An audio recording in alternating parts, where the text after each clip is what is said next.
Make it a clean sweep. I got Dallas 11-6. Kept the, I know they would say, oh, well, he kept the tag applied. He could have kept the tag applied and not straddled homeboy. You know what I mean? He could have moved his leg. So. Oh, it was fine. It's just. I'm just saying. Ramirez I mean, had a little. that wasn't necessary. He didn't need to get to that extreme. You know what I'm saying? Nothing wrong.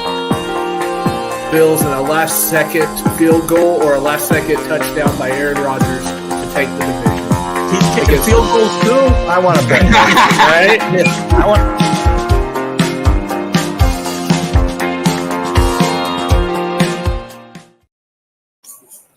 Let's get it going, ladies and gentlemen. Welcome into the Let's Talk Sports Show. My name's Tanner Dawson, of course, of the Let's Talk Sports Network and the Sports Buffoons. Join with me is the Mr. Oiler himself, Mr. Titan himself, Mr. First Down, Sam. What's up, dude? Oh, just swimming in the waters of somebody that has a quarterback, finally. Hello.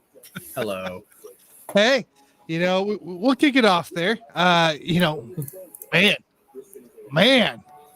What a showing. Shocked. But to be honest, I have to control myself because I'm like, this doesn't mean anything. Like, so that's where I'm at. I have to keep telling myself that doesn't mean anything. He had a great start, a historical start, but you got Pittsburgh on Thursday up in Pittsburgh. So you got to be ready for that. And if he does well there, right. And I'm not saying he has to make 4 touchdowns up there, but if he does well, I think people will forget that Ryan Tannehill's on the team. How I see it. Man, that's just, his throws, like every time I looked up, you saw him like throw off his back foot multiple times and they were just dimes. And I'm like, what the hell am I watching? Like, this is not the Levis I expected to show up in game 1 for him at all. No one thought like you could feel the tension in the air at the stadium. Like people were so nervous. It was quiet. Not a lot of people were talking. Yeah. And usually I walk in, it's, hey, let's do this, tighten up, blah, blah, blah. It was none of that. Everybody was quiet. Everybody was nervous. You could feel it. But boy, as soon as he hit D-Hop for a deep one, everybody just got fired up after that. Yeah. Yeah. And then he hit him again. And then he hit him again. Like that's the thing. I can't, we talked about this a couple weeks ago, throw it D-Hop's way. I guarantee you he's open like he always says. And, it's not, we've seen it in the past with the Cardinals. He was open. Murray just tossed it up that way. That's why Murray got his freaking extension. If Levis can continue to target Hopkins this way, shit, you guys might be okay. Yeah, I know. But you're going to go up there in Pittsburgh, and you got to deal with the because Mike Tomlin's not going to leave D-Hop open. He's just not going to do it. He's just not going to do it. Yeah, it's just not going to do it. But they do have the 23rd ranked rush defense. That I do enjoy, if I do say so myself. There's a lot of speculation about what was going to happen to Derrick Henry. After that game, he's not going anywhere for sure now. He's staying right where he's at. Correct. I think that was the way it was going to go. Even though Tajay Spears, to his credit, ran well as well. Well as well. Isn't it kind of surprising though that they don't go more the youth movement in this? Like, if Levis is going to be your guy going forward, wouldn't it make sense to pair Tajay Spears with it? Yeah. No, I agree. Tajay Spears is super fast. He can catch the ball. I like him. Derrick Henry is entering the twilight of his career, like it or not. And I just kind of feel like there could have been a move made there. Now, obviously, I'm not a talent evaluator about how much anybody has left in the tank or whatnot, but I do notice that he's not breaking free as much as he was. He's Correct. not, throwing people every 2 seconds like he used to. But he missed some holes yesterday, but that's not really nothing to flip out it was yesterday. Gosh, it feels like forever ago now. I need it back. But trading him for some picks would have been nice. But my guess is that they didn't hear any offer that they were it happy wasn't about. enticing enough, I assume, for what Right. they expected that they could get from Henry, right? Yeah, I think that's yeah. what you saw in the end there. Yeah. I think they were looking around to like the third or whatever. But for now, Tanner, hopium is running through my veins. Hopium aplenty. And the fan in me, the fanboy, is unleashed, as you can see tonight. But he's also apprehensive because Thursday's coming, and you just want a good showing. That's what you do. You just want. We don't need the win. You don't need the win. Like a nice win would be awesome. It would be great Sure. to take, but you want to see the consistency bounce back in a short week of his first start and continue to even 2 touchdowns. You know, I'll give him one pick if it does happen. Just the pass rush on the Steelers. I think it's Yeah, no, I agree. If he can, because they're not going to let D Hop go, as we talked about. So who's next? Who's going to be your guy? Is it going to be Chikakonkwo? Is it going to be Wiley? Is it going to be MPF or NWI of all things? Hell, even maybe Traylon Burks. I mean, I don't know. But, eventually they're going to have to step in that box to stop Henry. So when that happens, you need to be ready. You gotta be ready to go, and that's going to be the key there for that team there. So, but hey, let's transition here. There wasn't much going on in the trade deadline world today, as the trade deadline is tomorrow. Lawrence from the Giants traded to the Seahawks after they lost their defensive tackle. Not an overly expected move. Really? No. But, just a filler for the Seahawks as they, have a chance to win that division. 49ers going down 3 games in a row gives them a very, very, very good chance of winning that division. How crazy is that? How crazy is that, the 49ers? That team on paper is so stellar. And they look stellar. And in the last 3 games, I mean, is it all Deebo Samuels? Is it all? I mean, with guys like Kittle – and Ayuk, it can't just be that. It just can't be. I think it comes down to what people have indicated before is Purdy. Ever since he got injured a couple weeks ago, he just hasn't been right. I don't know what it is. Is it the elbow? Is it just the mindset? What is it with it? Because he hasn't looked the same since his injury, and then he got hit with a concussion again. He probably should have been taken out during this past game. Honestly, because he did hit the ground pretty hard that one time. So, that's where it's at, right? And it's just what is really wrong with Purdy? I think you just sit him for 2 weeks, and give the guy clear up, give Sam Darnold some reps, and call it good. Because you can't do any worse. Yeah, I agree. Yeah, you might as well send the guy that sees ghosts than the guy that's not fully healthy. Or as I jokingly said on Twitter, a half concussed Purdy is better than a fully healthy Darnold. It's I think sometimes we are expecting a lot out of this guy who's obviously not Mr. Irrelevant, but that doesn't mean he's God's gift to football either. Right? I mean, he's done a phenomenal job stepping in, right? Oh, we can't discredit anything about that. Nope, I won't. And but has it caught up to him, or is it really something else bothering him? That's what we got to figure out now. Right. Yeah, he didn't fit. He's never played a full season before, and you're going through it now. That teams will get better, and sometimes your defense will let you down. And when that happens, you got to be more than a game manager. You got to make plays. You do. And I think the stat today, I think I shared it in the text, was when they're behind, it's only 3 touchdowns and 7 interceptions. Yes. He needs his lead. He needs to be able to run the ball. All these things. And I'm also curious because I was reading something in The Athletic, as I do. Shanahan is awfully stubborn at times with his play calling. And maybe that's a part of it. It's not sure at this time, but I think we're just going to keep finding out after the bye week what the 49ers are all about. If they're going to step up to the plate and stop the bleeding, or are they going to continue to sink? So, yeah. Speaking of, it's time for your baseball update. Tanner. Scherzer hurt again? No way. You tell me he came back for the playoffs just to get hurt again? What? Look, that shocking. I hope that doesn't cost him the rest of his career there. With coming back that early. Like I know the injury it was enough to shut him down for the rest of the season. And now to have back tightness. I mean, the body catches up to you eventually, right? And that's where I'm kind of worried about Scherzer. But they are 3-0. They're up 3-0 on Diamondbacks. It's a good start because you know that Diamondbacks team gets on runs and they can go. Yeah, they get hot. Yeah. They do. I like it a lot of sports. It's all about when you get, smoky, the smoke coming off of you. Like the guy that takes his helmet off in the cold weather, the heat just erupts from his head. Gotta get that hot. But it's going to be interesting. I wonder if are the Texas Rangers the team of destiny? Like, is it just their time?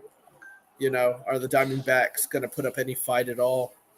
I think you'll see a fight. I mean, you're 3-0, but we've seen these 2 games here already, go insane. With the run scored in the middle of the game, middle to late, right? And so like you can't say you're out of it. You can't say that you won game 3 until that thing hits 3 outs in the bottom of the 9th or the top of the 9th, right? Yeah. You can't do it till then. Yeah, not this team. By the way, the Jeff Fisher ball control game is not dead. The Lions are up 9-0 over the Las Vegas Raiders. It's just unreal, dude. Like, what are we doing? I don't know. We've talked about this for weeks now. The sloppiness of football continues. It's sloppy. But are we considering it sloppy because the offenses aren't moving the ball, or are we just considering this just sloppy because it's sloppy? That's a good question. I will put it to you this way. This is supposedly an offense-driven league now, right? You made it easier for the offense, and they're still not doing it. So are the defenses just getting better? Maybe I think so. Faster? It could be. We talked about this on the Buffoons about two weeks ago or so. Like what's wrong with the offenses? Why are we seeing the scoring? And I generally said this feels like just better defensive ball, better athletes on the defensive side. Your offensive lines players aren't as good overall in the league. They really aren't. And that's what's causing issues. Your schemes are better on the defensive side of things, nowadays. That's in the end, it's coming back to defense. And this is what baseball had too. Remember that a couple of years ago, the whole spider tack situation coming into play where they wanted, now you have to check after every inning and everything like that. It's because the pitching got too good. Now you're going to start to see some limitations on the defensive side, most likely, if they want to continue, if they do something similar with baseball. I hope not, because there's nothing wrong with what the defenses are doing. Yes, 9-0 games with 6 minutes left in the second quarter on prime time is kind of boring. But it's also, if you're a deeper football fan, this is really good defenses coming out and play, rushing the quarterback, getting to him. There's more to it than just watching guys score. Now, in the betting world, for my bets, I want them to score, but it's not going to happen all the time. No, it's not. There's also not a lot. I think we're at a low for yak yardage. I think I was reading, like people are catching the ball and just getting the first down marker and kind of getting down or getting tackled or tripping up or whatever you want to call it. It's very strange. It's interesting because every year is different, and the NFL makes a fool of us all. It's made a fool of us all again this last week, right? Not to rub salt in the wound, but I never thought in a million years you were going to lose to Denver. I never thought in a million years all the injuries to quarterbacks were going to occur. I got to take this off my head. I can't breathe. Anyway, and here we are, and now you're talking about Mitchell Trubisky starting this Thursday, and injury after injury. The Colts are putting up points, but they can't win. It's crazy. This league is absolutely crazy, and I'm here for it. Yeah, I'm in for it.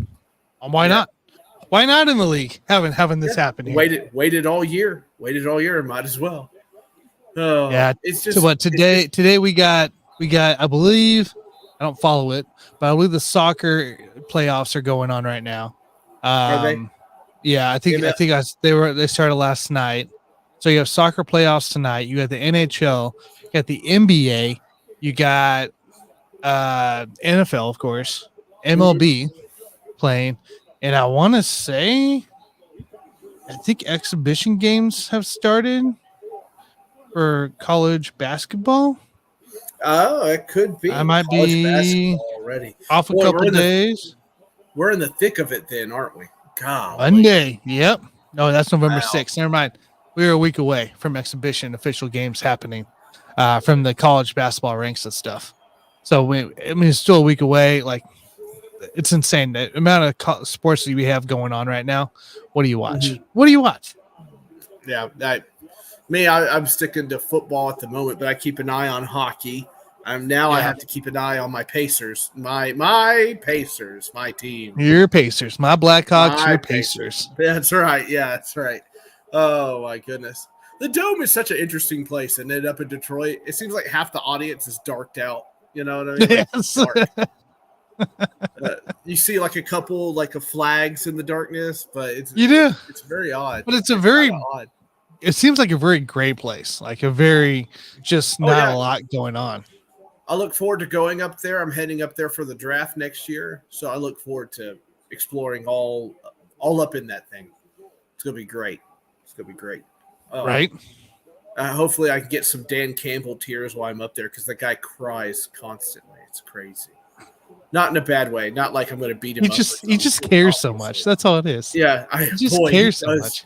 Like even in the pre-interview, he's just like tearing up, and I'm like, it's like he plays the game the whole entire time, and then he doesn't get it, but yet he's not out there. Woo! Jacobs just ran one in. That was pretty. Nothing like a good running play. It's gonna be the same in football too. Somebody's gonna get hot, and that'll be how it is. And I imagine, I still think I'm sitting there and I'm scared of the Chiefs. Everybody should be scared of the Chiefs. There's just I can't move a damn ball down the field. No, but why would you be scared? I keep looking because Jacobs touchdown. Yep, because of Andy Reid. I'm scared of Andy Reid. I think he's a genius. So I mean, he's gonna get it right. Like, let's be real. Right. If anybody's gonna get it right, it's gonna be him. So I'm just expecting them to start. Everything will just fit into place right at the end here in the end of October, early November, and then the March begins. Right. It's kind of like the Eagles. The Eagles were sloppily winning, and now they're winning now. I'm just over this whole MVS and Sky Moore deal we're going on. Mm-hmm. They have the most snaps on the team for receivers. They have the most opportunities to make a catch, and it's just the biggest failure. MVS can't get open. Sky Moore can't catch a ball on it. It hit a touch. It should have been a touchdown back in the game, ready to go, and it knocks right off the inside of his arm because he turned the wrong way. What? Yes. What are we doing? I don't know.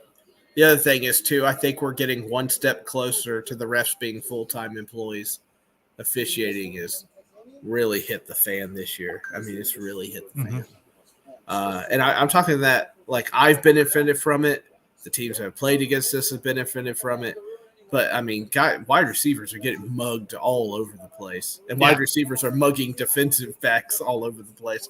That people don't – a Titans fan does not want to admit this, but DeAndre Hopkins mugged that guy on Levis's first touchdown, like mugged him and caught it. But the guy was grabbing onto him too. So, refs and whatever else, they need to make up their mind about what they're doing.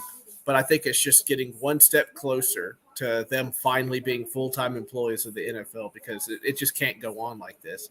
They'll lose people watching football. If nobody's going to – it's like then you have – the hens running the hen house, it's just like crazy. It's got to stop. Yeah, no, I agree. I don't get it. I just don't. Me neither. I think today's game, I just don't get it. Right. Yeah. Yep. Well, I'm not sure Jim here if he's getting on or not. He might be at one of the games tonight. Oh, He usually likes to try to sneak away and catch a couple. He is a champion, by the way. I don't know if you saw it, but the guy is a champion. he's a champion, like a champion. Yeah, he of won. life? He won his hockey league. They won the Oh. championship. So he has a big old trophy and all. And I mean, this guy's I not have to- only just going to the Hall of, being able to cover the Hall of Fame, covering, the draft last year, talking with all these broadcasters in the hockey world and all that. Now he's a champion in hockey himself. Gee whiz. Biringer What a is guy. the bomb. He's the bomb. Biringer bombs everywhere. Your bombs everywhere. There's going to be people that discover something in their backyard, and it'll be a Biringer bomb, an undetonated Biringer bomb. But yeah, I always sorry. I love it. Obviously, the lack of sleep has finally caught up to me. Dude, it catches up quick, Oh yeah, it does. Yeah, it does. Love my son, love him. Anyway, but hockey is always such an interesting sport to me. I can't even walk a straight line. And these 200-pound dudes are just up and down the ice the entire time. Hell, did you see that freak accident? I'm gonna put accident in quotes here. Yeah, accident. Yeah, where the guy ended up dying in the throat, and Yeah. the issue, which I agree on, is the guy that wasn't a hockey play. That was legit. Yeah, it was retaliation. Yeah, because he was full sideways with the skate right there. Yeah, And he may not have intended to do what he did, but he still made the cause towards it. right. You're still getting charged with manslaughter. You know what I mean? Correct. Like it's just how it is. What a disgusting thing.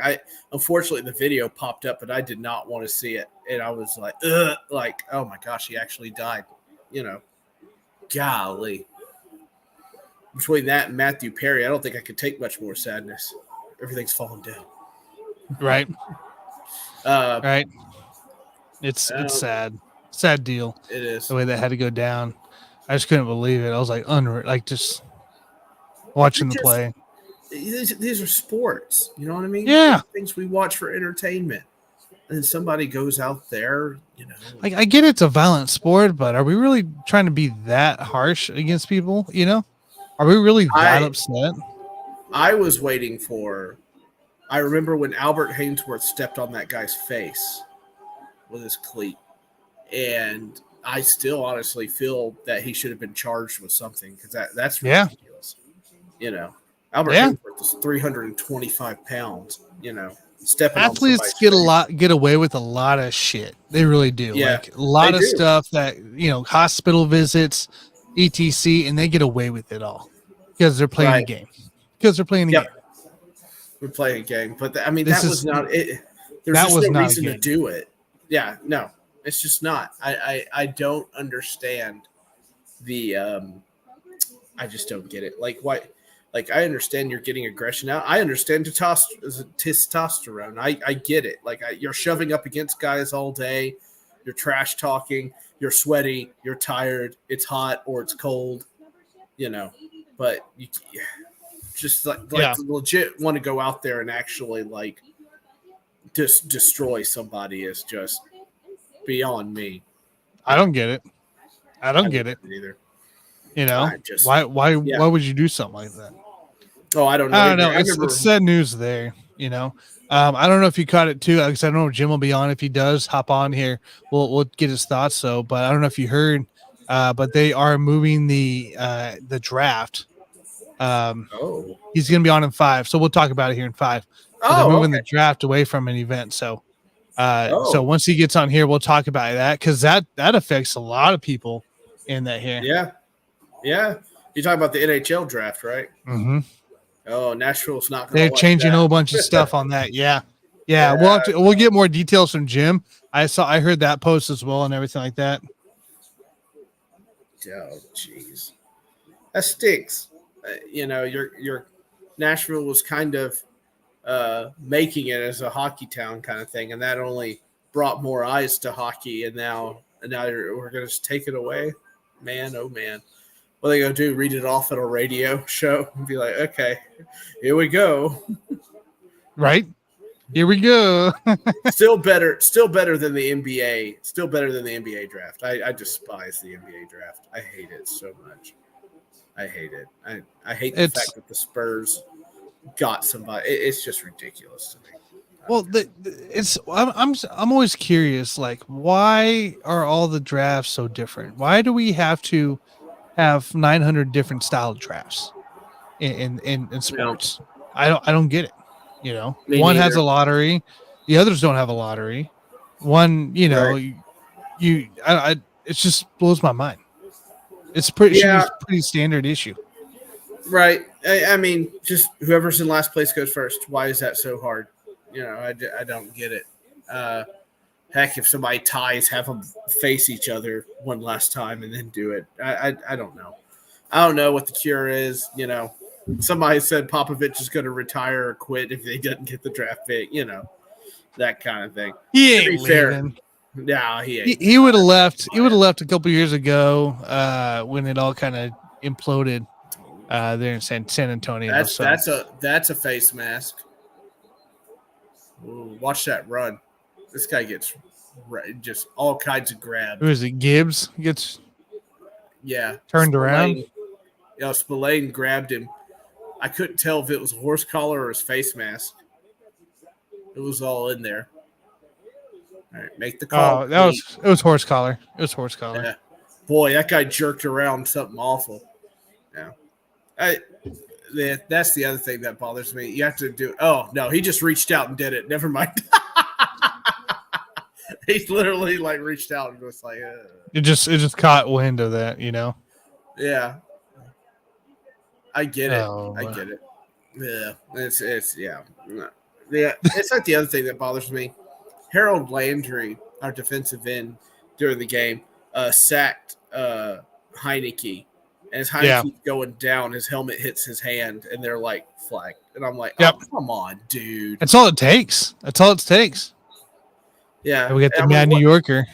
Mad New Yorker's in the house. Carlos!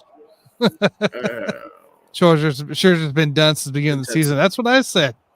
I was there for the, I don't know, Carlos, you remember, but they were in Milwaukee for their opening week.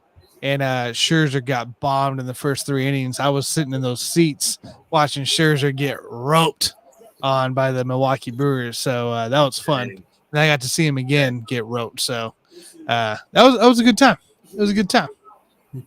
I hope my Guardians can get a good manager. I'm gonna miss Francona. I loved the stability there, but did you hear the rumors today? There was news out there that Council was interviewing for the Indians job. So I'm gonna call him Indian still. So that's fine. You go right ahead. It was a great name. It was. He was interviewing today with that. He interviewed with the Mets as well. But everything I'm seeing on Twitter right now is pointing that him staying in Milwaukee. So, bummer. But I mean, if anybody's gonna replace Francona, that would be a good one there. I would think so. That has experience, knows how to be around a franchise for a while, a winning way. That's kind of what the Indians are needing. Yeah, no, I totally agree. It's yes, same here. Yes, we talked about that at the beginning. Yeah, stunned, way better, absolutely stunned. I was at that game. I was very happy. I was happy, stunned, and then happy. Yes, happy. correct. Hopium runs through my veins. I'm with you there. What do you say? I still think he needs to mature, but the issue you're absolutely wrong, Carlos. I'm sorry. When it comes to coaching, you just don't. Down here, Tim Kelly legit got that kid ready when they found out he was going to be the starter. So I don't think you're correct about that. Carlos is a Tennessee fan too. Is he? What like? Yeah, he was one of the first Tennessee fans I found on Let's Talk Sports. So, well, bravo. No, he sits in New York or New Jersey, wherever the hell he is, and roots for the Titans. This thing is roots for the Titans. Oh goodness. No, I don't think Tim Kelly is the problem there, Carlos. I think it's a lack of player execution more than anything. Or let's put it this way, less talent on the roster. So he's That's in fair. Queens. There he is. There he Yeah. is. He's in Queens. Are you the king of Queens, Carlos? You could tell Jeez. me. Hey, I was watching that early. I love that It's show. a great dude. show. I I can love watch it. Kings and Queens. It's a sit down, like if you have like a bowl of cereal in the morning, or Yeah. really, you just turn it. Oh hell yeah! Just turn it on, have a snack, have a drink, relax, and watch it. I love that show so much. It's It's so one funny. of the best out there. Still funny. It's the same with any of them. I still watch Cheers, Frasier, anything really if it's Yeah. on. I'll It's watch just some of those are just so relatable nowadays than what they Oh, yeah. were, and like the Kings and Queens thing is just I feel like is relatable. It's like the feelings that you have, but you don't show outwards, but it shows on the show, and it's just like I get it now. I get it. Yeah, no, especially with like Doug and his like manual labor job. Like, yeah, Yes. no, I get it, bro. I get it. They could upset the AFC South. Boy, I hope so, bud. They've got some work to do. Let's start on Thursday. Let's get to 500 on Thursday, and then we'll talk.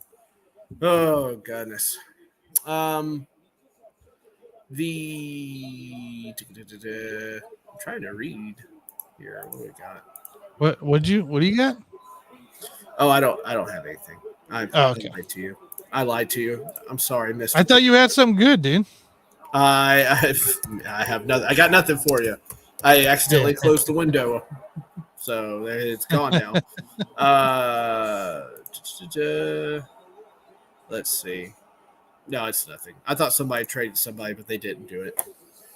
I was reading something about Peoples Jones from the Browns getting traded for something or other, but it was he just, did? No. They're okay. talking about it. They were I just thought talking that's about what it? it was.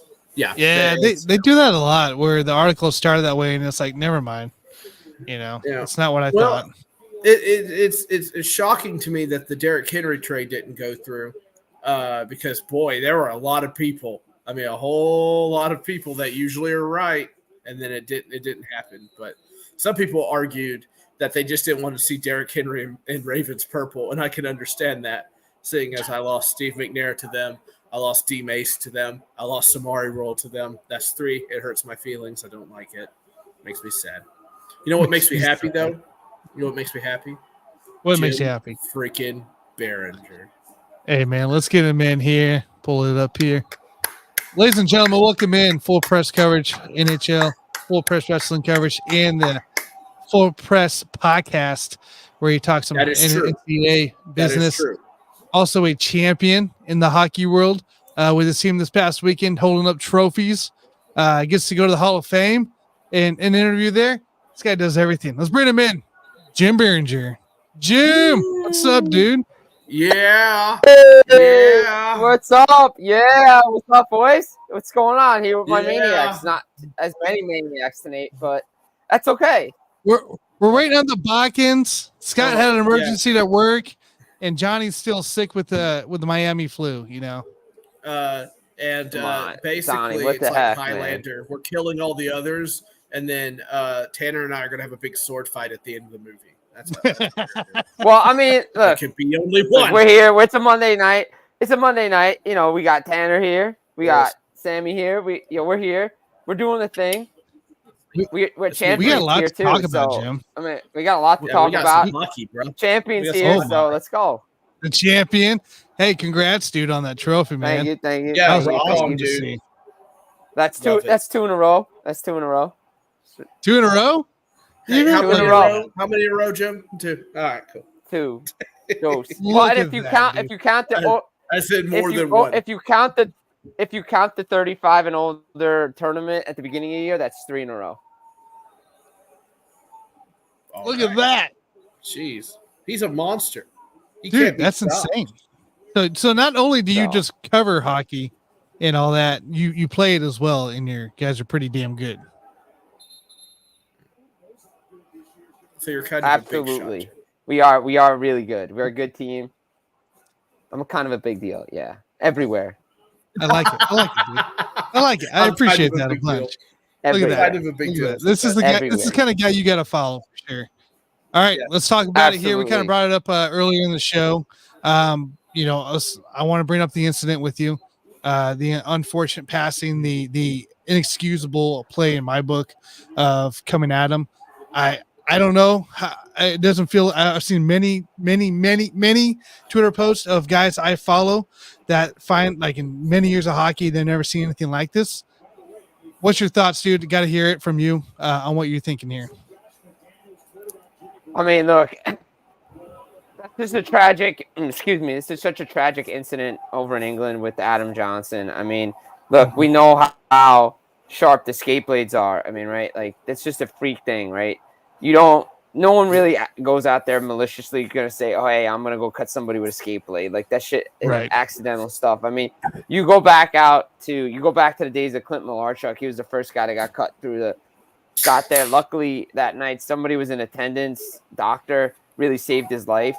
I've seen the video. Is that the one that put it in the artery? Put his thumb in the artery? Is that one? Yeah, they put the thumb in the artery to save his life. Here, look, they probably didn't pad it enough. Look, I'm not going to speculate. I really don't know I wasn't there. Yeah. But it's a scary incident, and it's an unfortunate passing because, these skate blades are sharp. It's a freak accident. Like, it really is. Like, it's so crazy. Like, you saw Lucas Lacko for Boston a couple of weeks ago or last week, I think, took a skate literally right near his nose, right near his eye. Yeah, it was like somewhere in this region. He lost his right eye. Oh. It was literally right on his nose. So where like my hand, like where my glasses and my little glass thing is, where it holds on like my nose piece. That's where he took the skate blade. An inch over, he's lost his his eyesight. Like, that's how sharp. I remember him running away like this. Like, you knew something was bad. Yeah, you knew something was bad when that happened. Like, he just ran off, and you prayed that everything was going to be okay. And unfortunately, over in England, this kid lost his life tragically, and it's unfortunate because I mean it's far and few between, but this stuff is it's scary because we know they're sharp, like they're really sharp. Yeah, that's the one I'm talking about. Yeah. I don't know why I looked. I couldn't help it. I had to see. Oh well, that's the problem is look, the hockey players that's are warriors. Disgusting. Look, hockey players are warriors, but I mean, like, this stuff you don't want to fool around with, and you could see it now. No. Like, guys are talking around the league now. You saw in the AHL, the Providence Bruins, guys are starting to put neck guards on. Maybe they're going to have to start making it mandatory in the NHL. I don't think it's going to become mandatory right now. I think it's going to be players' choice. You see that the England league, though, is going to make it mandatory by the end of the year because there's just not enough supply for these things. And they're trying to produce – they're trying to, get safety back in. But I'm going to tell you right now, the little one you just strap around your neck, I mean, yeah, it's protection, but it's not going to do as much as like – a blade? It doesn't stop a blade. Like no, I mean, I think like TJ Oshie's company has one that's Kevlar. So if you can get the Kevlar around your neck, that's gotcha. At least maybe reduces the puncture if it does happen or something. Exactly. Like, that's why guys wear Kevlar socks and all that stuff. The tendon guard on the skate, that's why guys try to keep it as close as possible because if the blade gets through, you can slice your tendon. It's just a scary incident, and look, the skate blades are sharp. They really are. Doesn't matter how dull they are. Those things are sharp. Yeah, they are. They are very sharp. And as fast as they're going. It's just a shame, like a kid that age loses his life over at the great tributes by the Penguins tonight. You saw what the Ontario Reign did the other night, making him first star. Again, it's just a tragic loss throughout the hockey world. It really is. You feel sad. It is. It's upsetting to see, especially in the start of here within the hockey season, and seeing something like that across seas happen. It's just upsetting there. It really is. It's just tough to see. And you just pray for his family and you pray for everybody. Yes. Let's divert a little bit. There was some more news over this last week. And it might be over a week old since I wasn't on last week. We talk about the NHL draft. The event's changing, right? Because they're not. They're kind of splitting it away. They're not going to have. From what I understood, the show that you got to go to last year, or what's the case in this? Yeah, I know you're. I'm not a fan of this at all. Selfishly, selfishly, I am not a fan of this at all. The fact of the matter is, they economically, I am not a fan of this. they decentralized the draft. So basically they just turned it into like the NFL or NBA draft where everybody's at their home office. And I'm like, this makes no sense because the whole point of going there is to like network with everybody. And like the teams network with each other, the media networks with each other. Do you want to ruin like an event where people actually watch it? Because now nobody's going to watch the draft and no one's going to go because no one's going to care. Right. Yeah, at all. Because the whole point is seeing everybody there. You want to see the GMs, you want to see the former players, the guys that used to play that are the scouts. Here's the thing for me, right?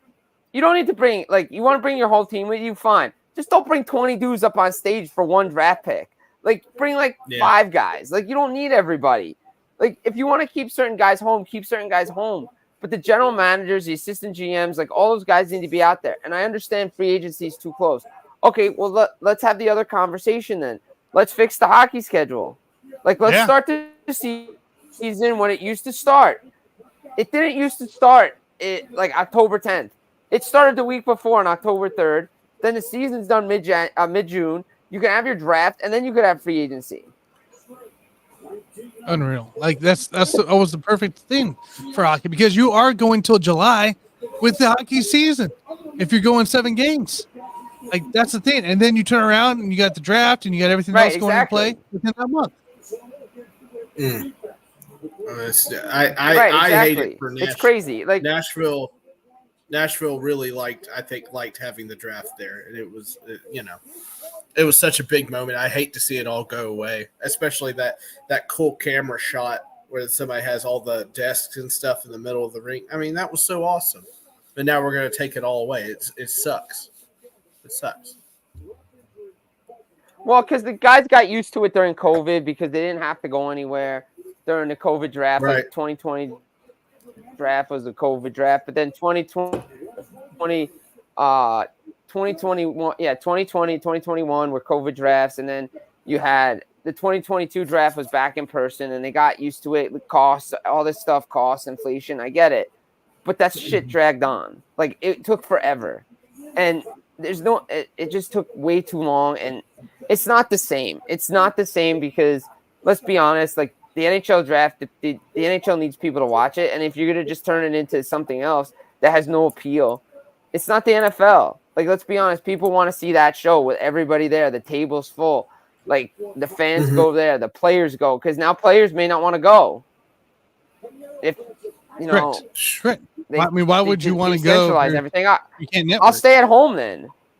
Right, exactly. Right. So again, we're gonna see what happens. Now it's still unclear whether it's gonna happen this year or is it's most likely gonna start 2025, but they're trying to lock down 2024. Is it gonna be Vegas? Where is it gonna be in Vegas? Is it gonna be at the Sphere? Is it gonna be at T-Mobile Arena? They don't know yet. They're trying to lock it down. But again, this just throws a monkey wrench into everything. Sphere, man. Do it at the Sphere. Do it. Right? Yeah. Right? Oh, I'm totally doing it at the Sphere. Sphere. I don't care how you have to do it. You have to do it at the Sphere. I want the giant eyeball to stare at everybody. I want it. Right? Like, exactly. Just think of the backgrounds they can post while they're on stage and like, oh man. Can you imagine that thing turning into the team's colors or stuff like that? Like, it would be so cool. You put the logo back on it, who's drafting, like all this stuff. Like, oh, it'd be so cool. That'd be pretty sweet. It'd be let's. I got some more stuff to talk about. Most recently, and I haven't checked today's scores. I really need to check tonight's scores. But what is up with these Mighty Ducks, dude? What are they doing? Why are they coming in upsetting people? They're coming in and scoring goals, and they haven't done that all year. I know, right? Frank Petrano, back-to-back hat tricks. I mean, this guy's on a tear right now. And they won tonight against the Penguins. Yeah, they beat. Well, Penguins just can't beat bad teams. That goes back to last year. Penguins just can't beat bad teams. They're not looking good. Frankie Petrano's on a tear. He's got 9 goals. Mason McTavish got 2 more goals. Look. Greg Cronin got thrown out of tonight's game because of a challenge, which I saw the video. I was like, how did this not count as a goal? And he got thrown out because he disagreed with how the video got upheld, saying no goal and everything. I was like, dude, it's a goal. But anyway, that's besides the point. But this team, look, no expectations on this team. But Greg Cronin's got this team playing well. Zegras isn't even going yet. Like, he's playing, but he's not up to where he needs to be because he missed training camp. Jamie Drysdale's playing well, but they got a young team, nice mix of veterans there as well. It's going to be interesting to see how they do going forward. I don't think they can sustain this, but they're just coming in with a no fear attitude. And the only thing I question is like what they're doing with Leo Carlson. He's not playing all the games. They want to try to keep him fresh for later on in the year because they know players can burn out. But look, who knew that you could see this coming from the Ducks this year? I don't think anybody saw this coming from Anaheim because everybody expected them to be one of the worst teams in the league. It looks like the Bruins just squeaked out their win tonight. I mean, talk about a team that's been having some rough games lately. There with the Bruins, still 7-0-1, but I mean, but still, this is the kind of games. But these are the kind of games that everybody expected them they're going to play this year with no Krejci, no Bergeron. They're going to be tight affairs, and they came back from a 2-0 deficit against a good Panthers team. Marchand gets a goal. Zacha gets the overtime winner. That's good for them because Zacha needs to step up for them. He's the number one center. You got Matt Patra behind him as a second-line center. He's the rookie. He's probably not going back. McAvoy steps up. Zacha had 2 points tonight. So that's a big game for him. And he needs to continue to produce. They gave him that big contract last year for a reason. And he's starting to act like he's the number one center now. Again, it's gaining confidence for players. And Boston's always going to be in these tight games. It's not going to be runaway games this year. But I expected this team to come out playing well because that's what I was told out of Boston. Mm-hmm. Yeah, that's what we expected. Because guess who they beat? Guess who they beat? They beat the team that knocked them out tonight in overtime. They beat the Panthers. So, and the Panthers, Panthers knocked them out in overtime in Game 7 last year in the first round of the playoffs. So they get a little bit of revenge, but again, still, it's they're going to be playing a lot of tight games this year. It's not going to be smooth sailing for this Bruins team. What do you got so far? So is Vegas still your favorite odds in the championship going into absolutely 3 weeks absolutely. in? I mean, they're on fire. Outside of my Blackhawks, but they're looking good. Blackhawks are playing well, but look, to me, Vegas is the best team in the West. Look, you could throw Colorado in there too, but Colorado's had a couple losses. To me, the most complete team is Vegas. Look, you're not going to play perfect every night. We find out that about the Bruins. You're going to have to win with your B and C game. You're not going to play your A game every night. But the good teams, the teams that won championships, figure out ways to win when they don't play their best, and that's what Vegas is doing right now. What the hell's wrong with Carolina? What is going there? Are they missing so many pieces from last year? Because they don't look the same or acting the same from last year. They're not the same team this year. Look, their goaltending is definitely not what it was. Freddie Anderson's still out. Antti Ranta still. They're playing. It's better than it was at the beginning of the year. Again, the beginning of the year was only a couple of weeks ago, but still, it's not. They're not the same team. They're still got to gather things cohesively defensively. Goaltending again. Ranta's holding down the fort. Kochekov's there. Anderson.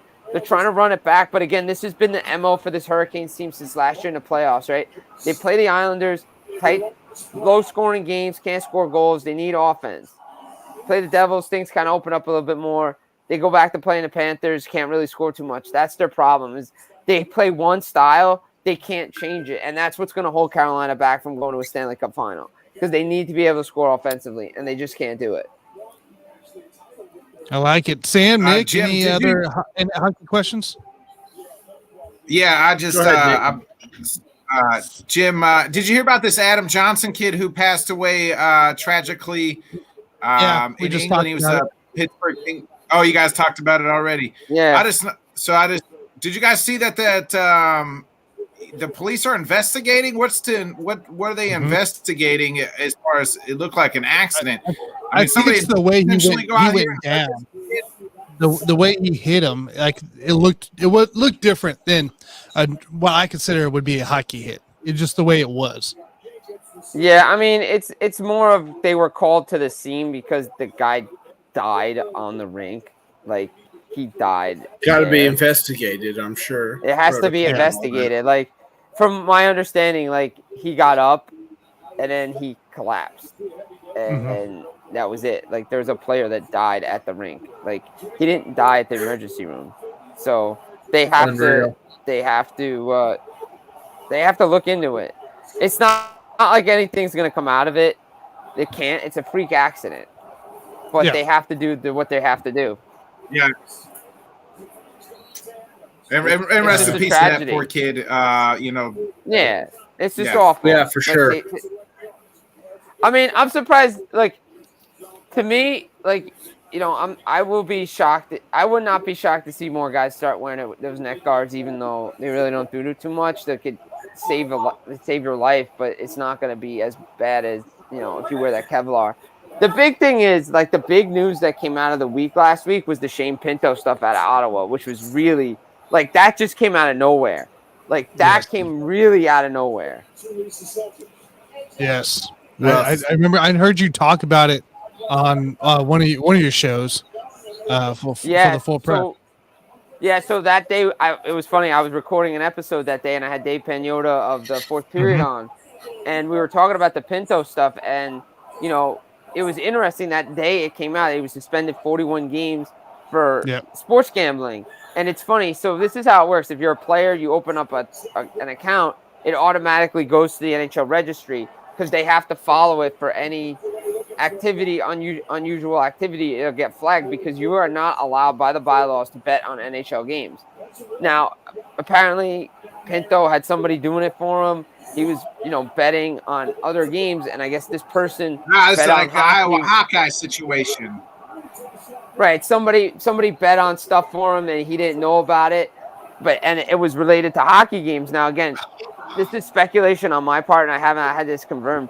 But if he's sending information to these sites about players, that's a no-no. And apparently, apparently Gary Bettman was going to come down even harder on him. And they're like, this is why the PA didn't appeal it, because it's like an open and shut case. Even though people want to know more information, it's like, look, the NHL said what it's going to say.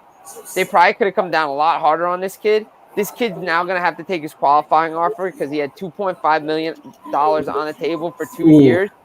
And now he's got to take a qualifying offer. This gives Ottawa more time to do what they have to do to figure out who's going to be on this team moving forward. But it sucks for him because it started in the summer, and they were close to having a contract done, and now it's all gone away, and he's suspended. And who knows if he's actually going to suit up for the Senators this year, because he's going to have to train. He's going to have to play AHL games. By the time that happens, is it mid-February? Is it March? Is it later? Does he even play in the NHL this year? So there's a lot of factors into this thing. But the one thing is now they're going to be talking about this all this week when the PA head goes everywhere to all these teams talking about the sports gambling. Is this the first big incident with sports gambling in the hockey world? I mean, modern day, a lot of people were referencing things that happened in the past. But I mean, this is the biggest since like the inception of sports betting became legal, and now you see it everywhere. This is the biggest one. 41 games, and I understand the other side of it. It's like, okay, we're suspending this guy 41 games, but we're gonna advertise it everywhere. Like, I get it, but I also get is like you're a professional athlete, you shouldn't be doing it too. Like, I know everybody wants to find like money somewhere, but like, don't do it. Not until you're done playing, because if you screw up, you're going to get suspended. It's insane, man. It's just insane in today's sports world how much trouble these players overall get into because they can't figure out that you can't do certain stuff and think they can get away with it. I just don't get exactly. it. Don't get it. Somebody Is just that your went. TV? I guess so. I didn't know why it got loud. I think you're a little loud now all of a sudden. I was like, yeah, what's this noise coming from? A trailer for Napoleon came on. That's what it was, yeah. It was like, yeah. I was like, poltergeist. They're here. Hey, I'll let you guys out of here. Before we talk any college football, I'll let you guys out of here because Alan has a comment. He wants thoughts on the Creed Brothers debut tonight coming into play. I'll let you guys at it for that perspective. And I know there was a title change, I believe, as well. And Dean Ambrose returned. There's some stuff there I got to hear about. So Dean Ambrose returned? No, Dean Ambrose did not return. He's still in AEW. Dean Ambrose is dead. Yeah. We don't even know who Dean Ambrose is. We don't even know who John Moxley is. John Moxley is back. Didn't I see something about him in the WWE ring? No. No. You're reading the wrong dirt sheets, Tanner. Damn Wrong Facebook. dirt sheets. Do you, Jim? I'll ask you because I think we are in agreement that LA Knight is not beating Roman Reigns. No, absolutely not.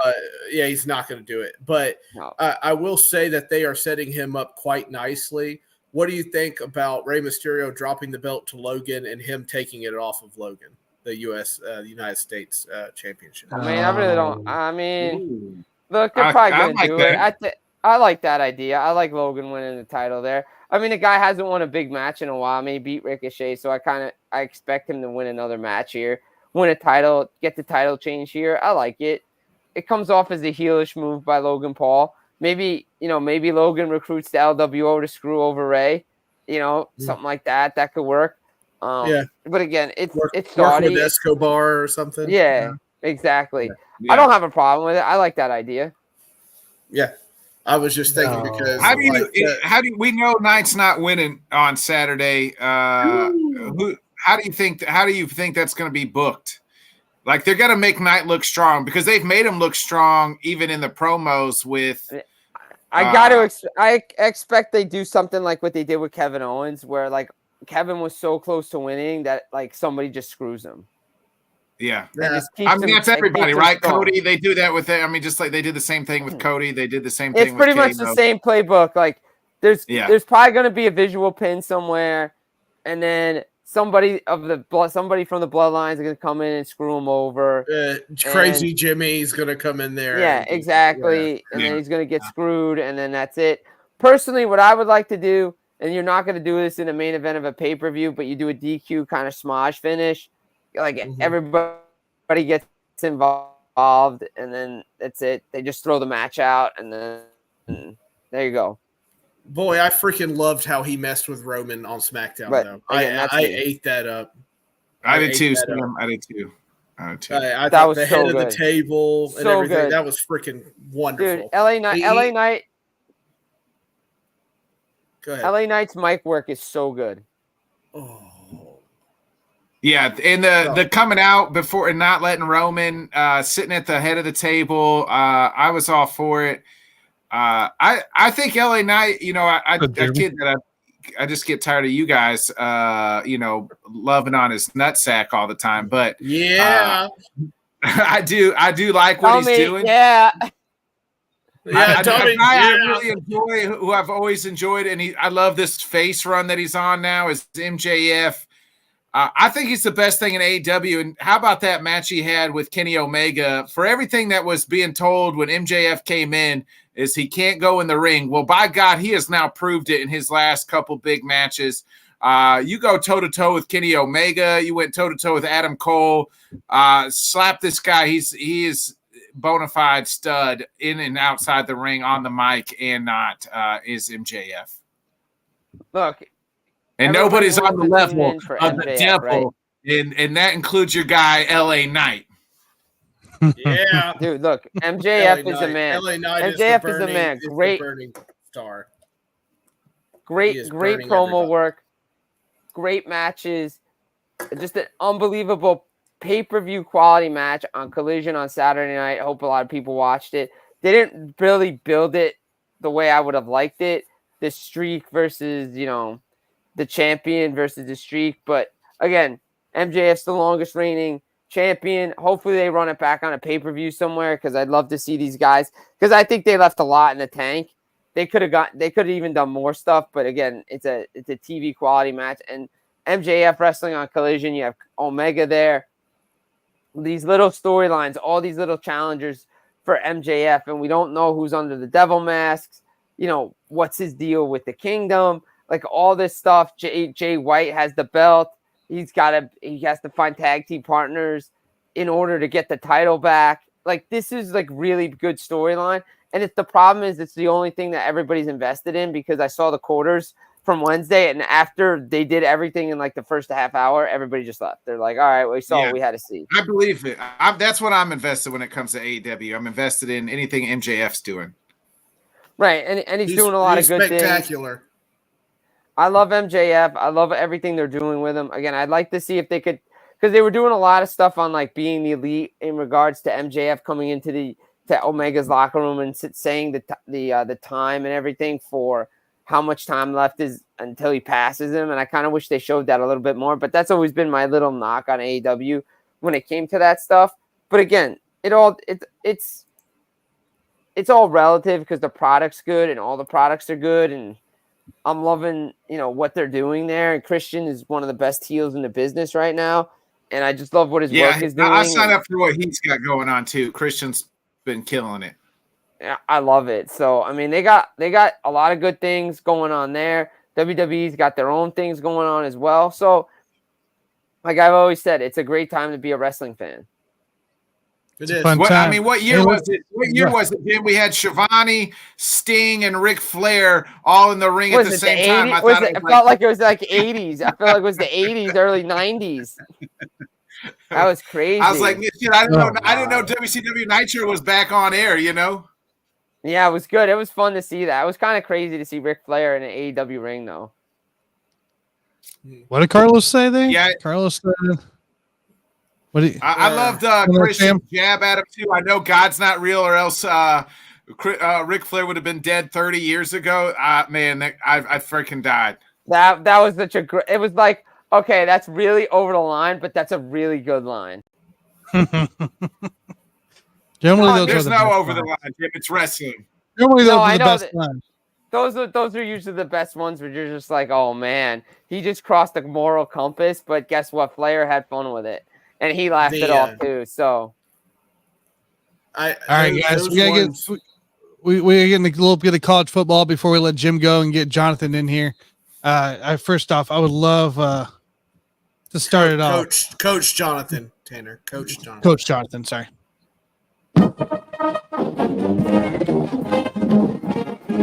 Kansas. The Jayhawks. What an upset. What about it, baby? Down goes Oklahoma. Down goes the Big 12, essentially for me in the college playoffs. Thanks to my Jayhawks. Down goes Frazier. I'll take it. That's a big win. KU's now ranked 22. K-State's at 25. So we got that matchup still coming towards Thanksgiving Day. That's a big win. That's a big win for Kansas. I mean, what a win. Just a back and forth game. Really good game. Back and forth. You thought Oklahoma was going to win the game when they had to get the late touchdown. They came up. They went up after the delay. They went up 2 scores immediately, and they went up a score immediately. They were down score, tied it, and then there was that muff kickoff or punt, and then they scored again right away. So next thing you know, like I walked back in the room from helping the girl out, and it was we were losing. I'm like, what the hell just happened? I just stepped away for a minute here. Right, and Oklahoma's defense stepped up Oklahoma's offense. But you think about it, over the last couple of weeks, the Sooner offense has not looked great. Their defense has not looked great. I mean, UCF, they probably should have just destroyed and killed them, and they didn't, and that was a dogfight.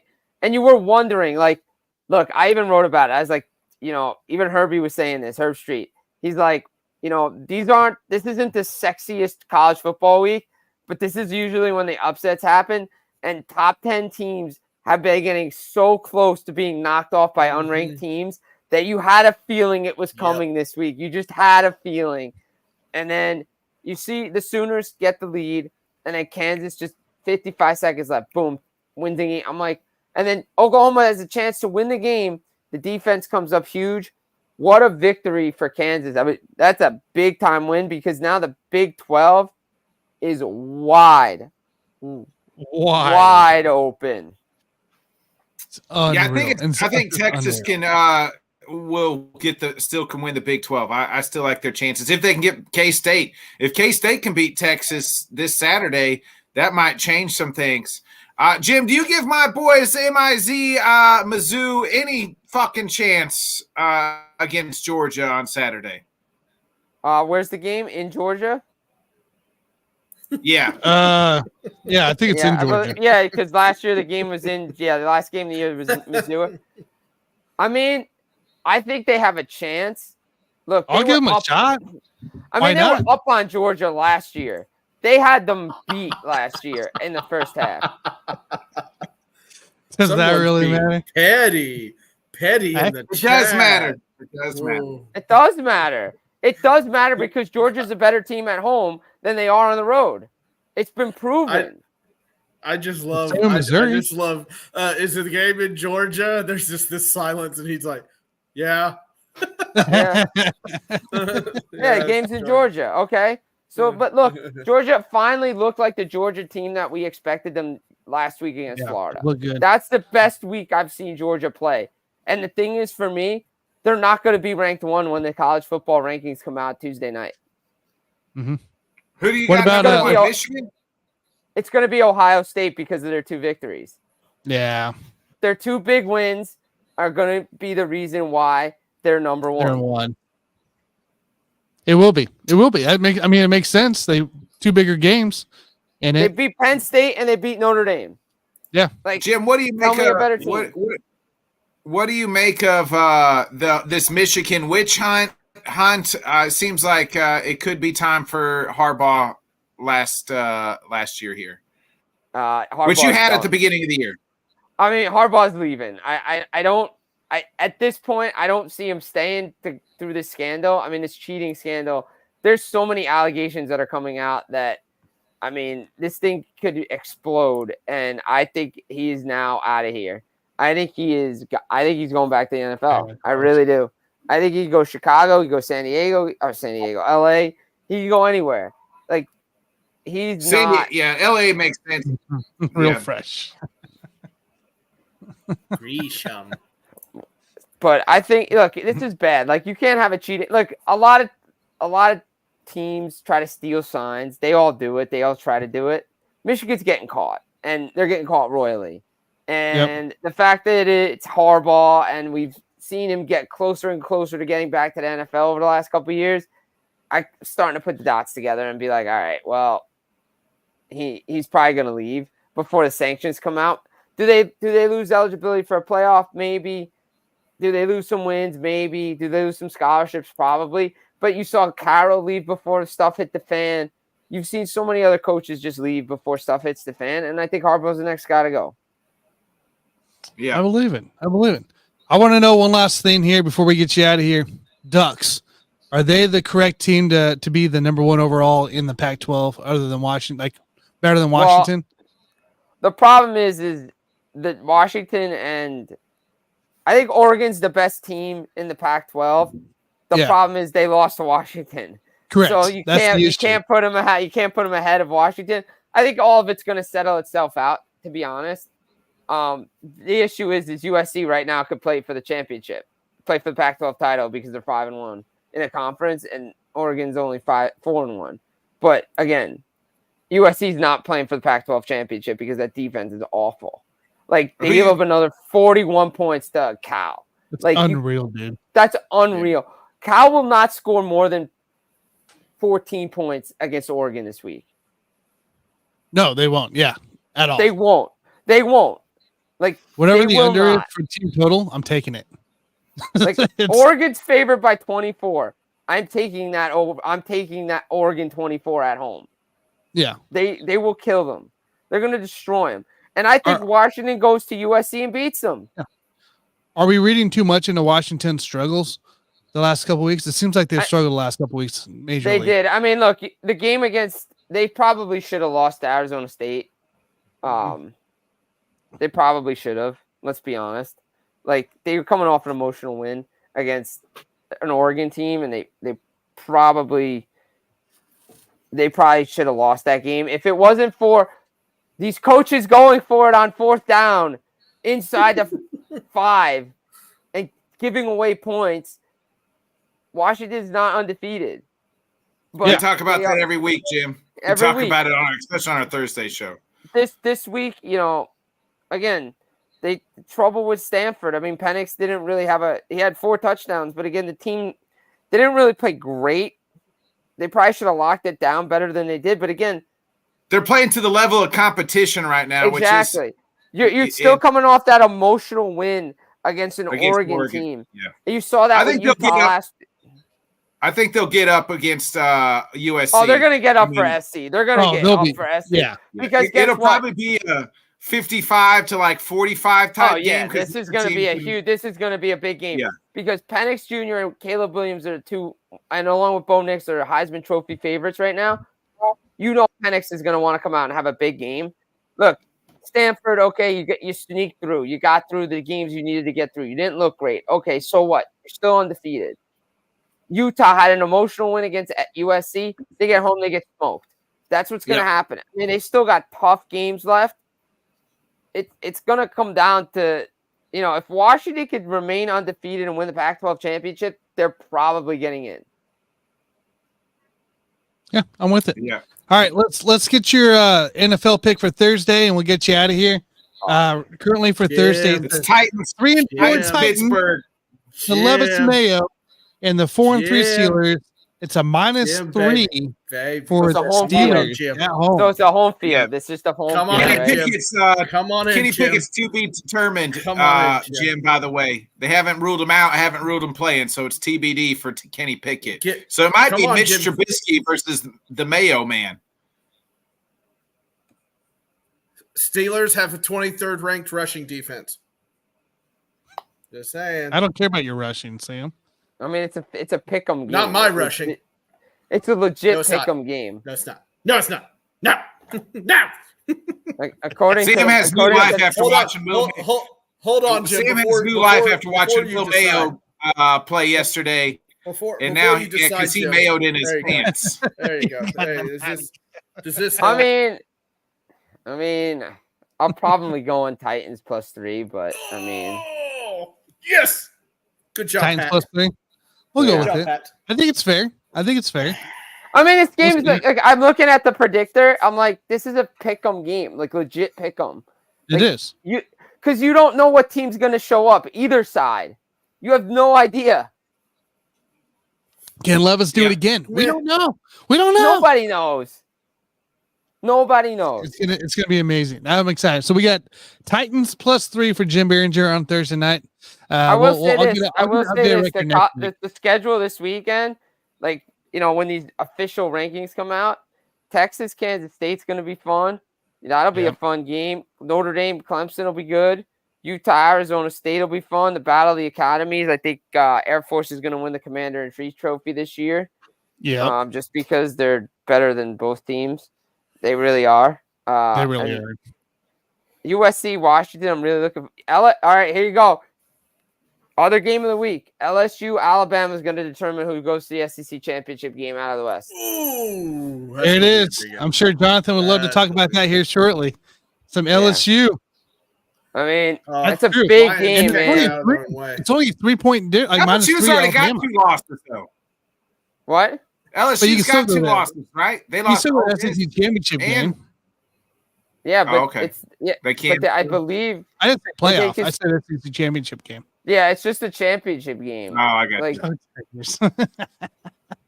Yeah, because they still need help with Ole Miss in front of them. They're not making the playoffs. Not with 2 losses. No, they're not going to make the playoff. No, but again, if they get a win over Alabama, I mean, it's wide open now in that SEC West. Wow. Well, wait till Mizzou spoils everybody's brackets and playoffs when they beat Georgia this weekend, baby. He's got hope. He's got the hopium. The hopium is in his veins. Wait. Nick's pumping for Mizzou. All right. Make the bet -15 for Georgia. Got it. All right, Jim. We'll get you out of here, guys. Go follow Jim on Full Press Coverage, NHL Full Press Coverage overall. And check him out at Twitter at Jim Biringer. Tons of news. He's on tons of shows there with all your latest news. Absolutely, guys. Check it out. A lot of hockey content, a lot of football content, wrestling content, everything, everywhere. Check it out. New episode of podcast just dropped. It's a lot of good information. Yep. So, guys, enjoy. Always a pleasure with you guys here. Monday Night Maniacs. We'll do it again next week. Thanks, Jim. Yeah. Whose game is it? Yeah. It's my game. LA Night. Night. It's just a fact of life. Yes, sir. Thanks, Jim. We'll catch you next week, man. Take it easy. They found football down here in Mizzou. I love They this found Mizzou football. talk from you, Nick. Oh, I man. love it. Nick, welcome into the I show. root for Appreciate you hopping on. I only root for them when they're good. That's the only time I root for Mizzou. Wow. Okay. I root for them when I root for my Jayhawks when they suck, and that's a lot. So, trust me. that's what I'm I about. get it. You got to be there through it all, dude. Be there through it all. I mean, I pay attention to them. I just I pay attention. I've always hoped they do well because I live here. So, but they're just kind of, I never expect big things from them. So does anybody want to win this Raiders and Detroit Lions game? Detroit does not want to score the ball. So I'm not even watching the football game. I had zero interest in Lions Raiders. I'm watching the World Series. It started out okay, actually. All right. Let's bring the guy in. Let's bring the coach in. Yeah. Let's talk. I'm sure he's ready to talk LSU all of a sudden into this mix here. Let's bring him, guys. You're assistant baseball coach of University of Arkansas, Rich Mountain. Jonathan Grishman. What's up, dude? Hey, how's it going, guys? Thank you for bidding the Colts for me, Jonathan. I appreciate it. Thank you. We needed that win. We needed that. I needed it too. Jonathan, and Nick, I spent a lot of Saturdays when I was going to school at Jefferson City, Missouri, at Lincoln University, fundraising and working concession stands at University of Missouri in Columbia. So I feel obligated at times to bust anybody who's an MIZ fan as much as I can, just because it's a high school stadium that they play in. Basically, it's the baseball stadium or the football stadium. The football stadium is basically a high school stadium. Oh yeah, it's not compared to. At least compared to down in Texas, Louisiana, the high school stadiums are a little bit bigger, at least the same size of what MIZ plays in. So I got to mess with Mizzou fans a little bit. I got to mess with y'all just because it's so easy, it's so fun. Y'all have high hopes at times, but when things kind of fall apart, it's Y'all jump off the ship faster than the people in the Titanic did. So I got to mess with you a little bit.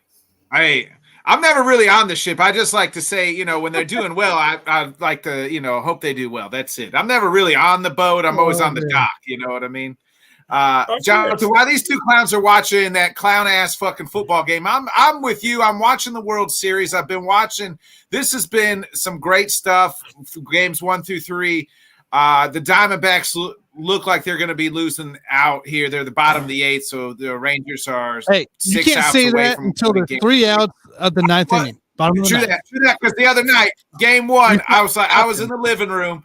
I was like, all right, 3 outs left. I'm going to move to the bedroom. As soon as the game's over, I can go to sleep. And then who hit that? Oh, not Turner. Home run. Seager hits the home run. I was like, well, shit, now it's over. Now it's going to extras. I'm going to bed. I can't stay up. And then the 11th, Garcia hits the home run.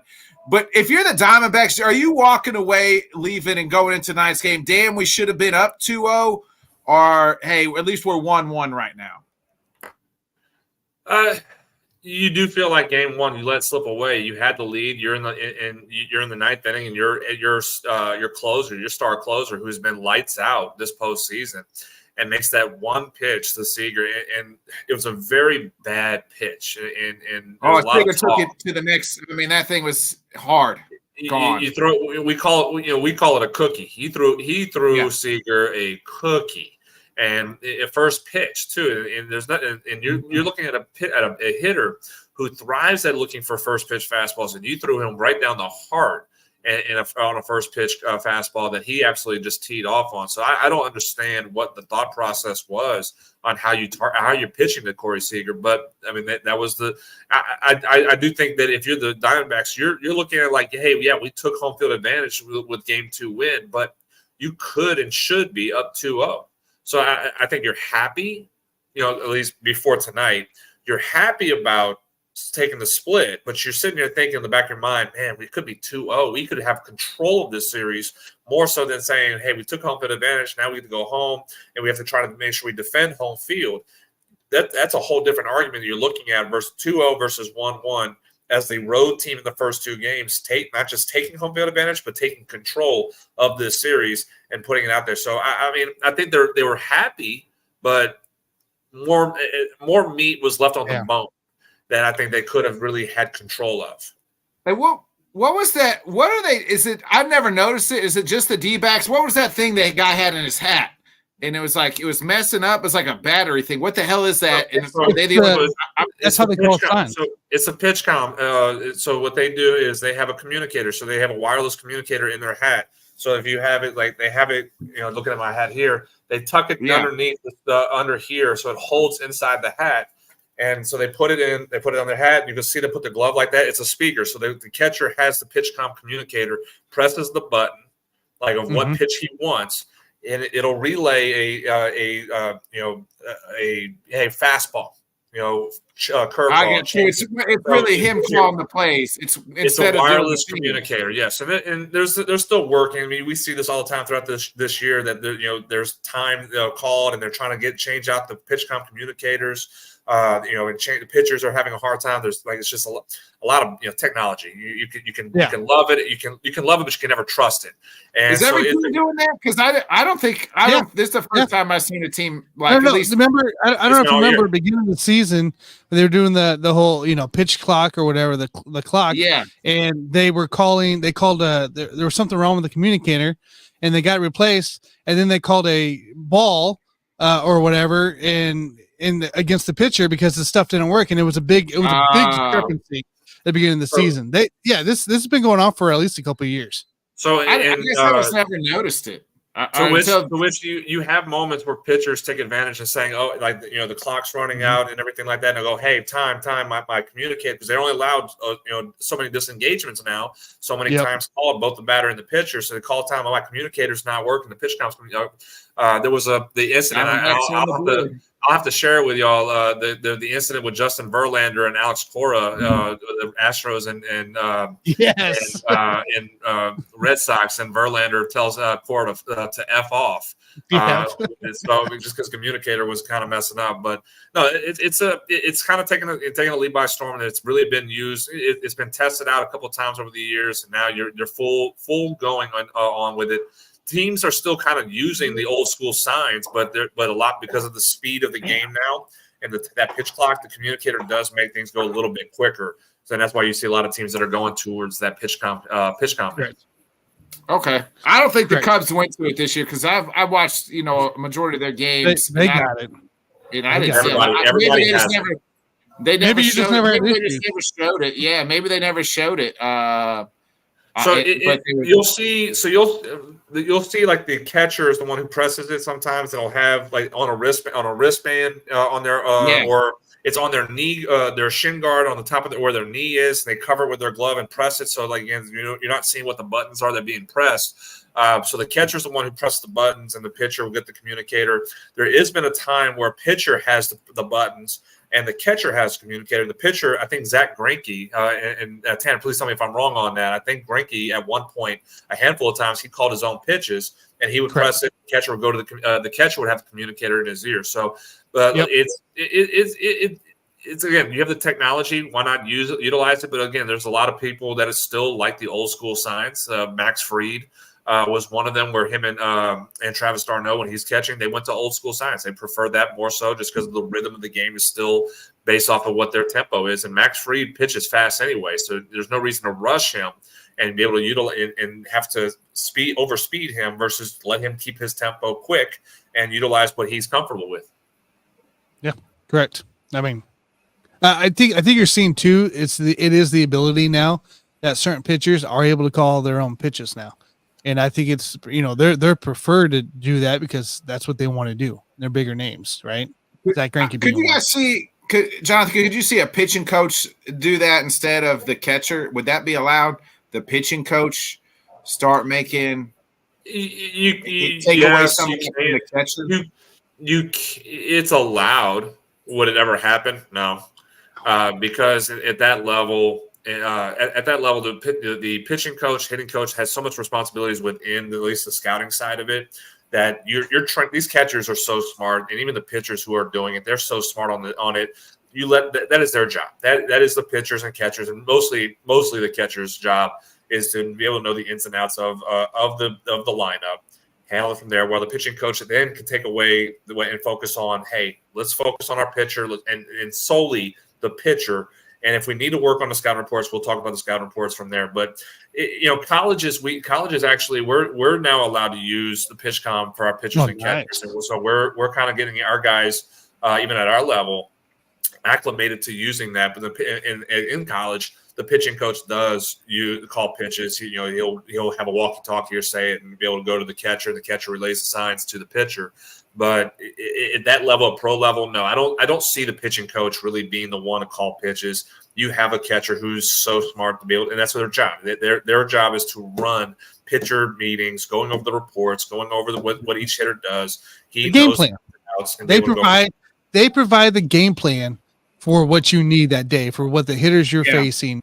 On the reverse side, I've seen my brother's side of things as well on the hitting coach, where he provides the game plan. He provides the scouting report. He provides, this is what these guys do. Then it's that responsibility of the pro player to take that information and make them, execute the game plan on the field. And that's why you don't see, like you would see Little League, the coaches probably call the signs like they do. I can see that in the minors or the majors. There's too much responsibility on the pitching coach to handle other things other than calling pitches. I think that's just at that level. I think it doesn't make the best job for the pitching coach to handle that situation where you have guys that are capable. The catchers are more than capable because they know the ins and outs of the reports that are given to them by the pitching coach, by the scouts, by the everybody who's involved in the behind the scenes work. And they allow the catcher, all right, you go do it now. And at that level, there's no reason why you can't trust a catcher to go and call the game for the pitcher at that point. Correct. What between these 3 games here in the World Series, what's been your biggest takeaway so far? Biggest takeaway, and I will say this: the Diamondbacks' hitting ability has really at this level with some of the young guys they do have, and with the not so big name veterans. And I know they're not doing really too well tonight, being shut out at the moment. And I'm going to check to make sure. So it's 3-1. No, they just scored a run. Yeah, they just scored a run here in the 8th. And then Carroll struck out. Araldus got Carroll struck out. And then Marte just hit into a double play. So you got a 3-1 ball game now. But leading up to this game, the consistency of hitting that the Diamondbacks have done, and they've been able to either match or out-hit the Rangers, which the Rangers are one of the best offenses in all of Major League Baseball this year. And they're it's 2 different forms of offense, but the Diamondbacks are outperforming the Rangers offensively. And even tonight, as I'm looking at it here, Arizona's out-hitting the Rangers again. There's 6 hits to 5 hits for the Rangers. The difference maker is the power of the Rangers is taking control based off what we saw in Game 1, the tying home run in the 9th, and then the winning home run by Adolis Garcia in the 11th. Garcia was taken out just a little bit ago too, by the way, injury. Really? Wow. Yeah, that could be a factor. That could be a factor later on, like tomorrow in Game 4. And be able to see what happens from at that point, but. Just because I think Evan Carter's about to bat now, so Garcia is not going to probably bat the rest of this game. No, they already took him out. I saw it his last at bat, and then Jeff Passan just tweeted out he grabbed his oblique after his last swing, so he's done. So at least for tonight, whether he's back tomorrow, that'll be interesting because that's the guy they need.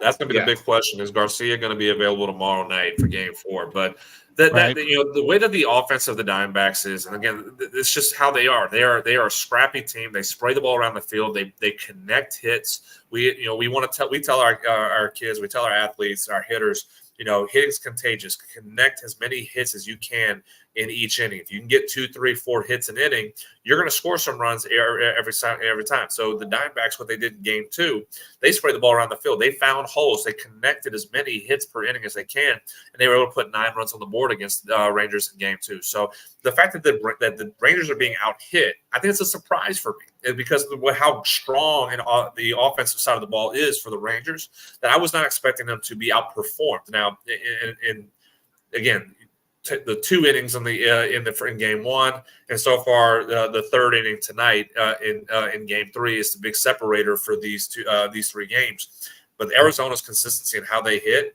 I kind of feel it's a little bit of a surprise right now. I love this Arizona team. They remind me of like a 90s type team mixed with some new school stuff. They bunt. They steal.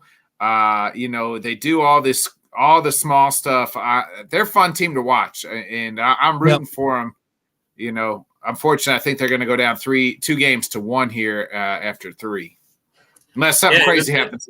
And this was a big and kind of using. I like what Bochy's doing with Scherzer right now, using him basically as an opener. Let him pitch the one through the lineup, and then you turn it into a bullpen game from there. So I like the idea of what he's doing and how he's utilizing Scherzer. Not expecting him to go 6 innings. I don't think he can go 6 innings anymore. And I think he actually left the game with an injury tonight as well. Otherwise, that might have been the case. He could have probably gone a little bit more. But you got the 3 innings out of him. And I think that's a huge boost for this pitching staff. Is like you got your 3 shutdown innings from there. You turn it over to a bullpen who is pitching. The bullpen itself has been pitching very well for the Rangers. This could be a good win for them going in and taking home field advantage away from Arizona right off the bat and putting more pressure on a young, inexperienced team at this level. So I think Bochy's doing a Hall of Fame manager. I wouldn't expect anything less for him. Is the decision-making process, what he's done with his pitching staff. And I think this was a must-win for the Rangers to be able to take control of the series again and kind of get the momentum back. Because again, offensively, they're being outperformed. They're being outperformed by the Diamondbacks the way that they're hitting, and how the 9th inning may go. It's not over. Again, Diamondbacks can hit. They can connect some hits and get runners on base. And they can put a ball in the gap and score some runs. So it definitely isn't over right now with this Diamondbacks team. But I think this was a huge boost if the Rangers can close this out. It's a huge boost for their momentum swing that they needed to get back going into the rest of the series. And I love it. The Rangers are matching the energy of the Diamondbacks too, and that's something I was kind of worried to see. Do you match the energy level that the Diamondbacks team is coming off of from their 2 series? There's 2 or 3 series, I guess, technically. So, absolutely. That's what I was worried. And I think you're not necessarily worried about the ballpark itself in Arizona. It's you talk about energetic fan bases. You're not really talking Arizona as one of them. So you can really, if you're the Rangers, you can suck the air out of that stadium pretty quick. And I think they did that in the 3rd inning, putting 3 runs on the board. And it's been kind of a struggle for the Diamondbacks to kind of get their rhythm going and be able to at least get back in the game until now in the 8th inning. But if you can kind of flatten them and flatten that crowd, you have a chance. And that's kind of what they've done so far. Jonathan, I want to ask you some just other news, baseball news outside of the World Series. The Padres let Bob Melvin go to the Giants. Are you surprised? And are you surprised the Brewers are letting Craig Counsell talk to the likes of the Guardians and the Mets? In regards to Bob Melvin, I was not surprised. And kind of what I said to Alan on Tuesday last week. I wasn't surprised in regards of Melvin leaving. I was surprised that the Padres let him leave, and I think that's an indictment on AJ Preller, who. Hey, the last time it worked out great from the Giants, right? When they when they went and got to the Padres, the manager, they won a few World Series after that. Yeah, so I mean, I think at the same time, this is and what I've talked to Alan about. History repeats itself. AJ Preller worked for John Daniels in Texas. John Daniels had an ego trip against Nolan Ryan, and it ended up ruining something that could have been pretty special for that organization at that time, continuing the run that they had in 2010 and 2011, and then they ended up falling flat from there. AJ Preller has the ego trip going on, and that's kind of what the story this year about Ken Rosenthal had about Preller and how he's been his work relationship with Bob Melvin, and it's kind of been my way or the highway from Preller. And we're kind of seeing that based off of Melvin saying, "Hey, I'm not sticking around with you. I got other jobs. I got better opportunities, and I'm going to go up north. I'm going to go up north and go work for the Giants," which has been, despite the lack of success the last few years, is a stable organization. It's a stable franchise, and he can go in. He's a better manager than what Gabe Kapler is, and what Kapler's done in that. So you put him a better manager with that team, with that franchise, who is willing to spend money for you. Contrary to in a different way, I'll say this, in a different way than how San Diego spent money. San Diego spent money stupidly, just spent money to spend money. San Francisco will spend money smartly to make sure that the team has the quality pieces to go and compete. And a division that could be considered wide open in 2024 with the Diamondbacks being what they are. Dodgers have been taking a step back. you could see, Yes. see an aspect where this division gets a little bit more tight at the top. If the Giants can continue to do what they need to do to get improvement, also the Padres are still there with a load of talent they have as of right now.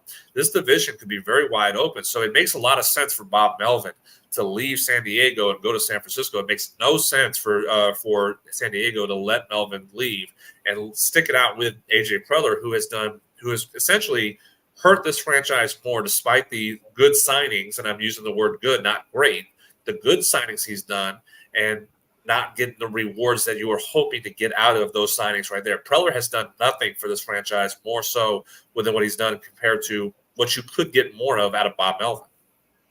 Correct. Yeah, I'm with it. And what about the council moves? Are you surprised that the Brewers are letting him talk to other teams? In a way, I am, because Craig Counsell has been a great manager for Milwaukee. I think it's more of, is Counsell looking at just other options that might be a better, more growth for him?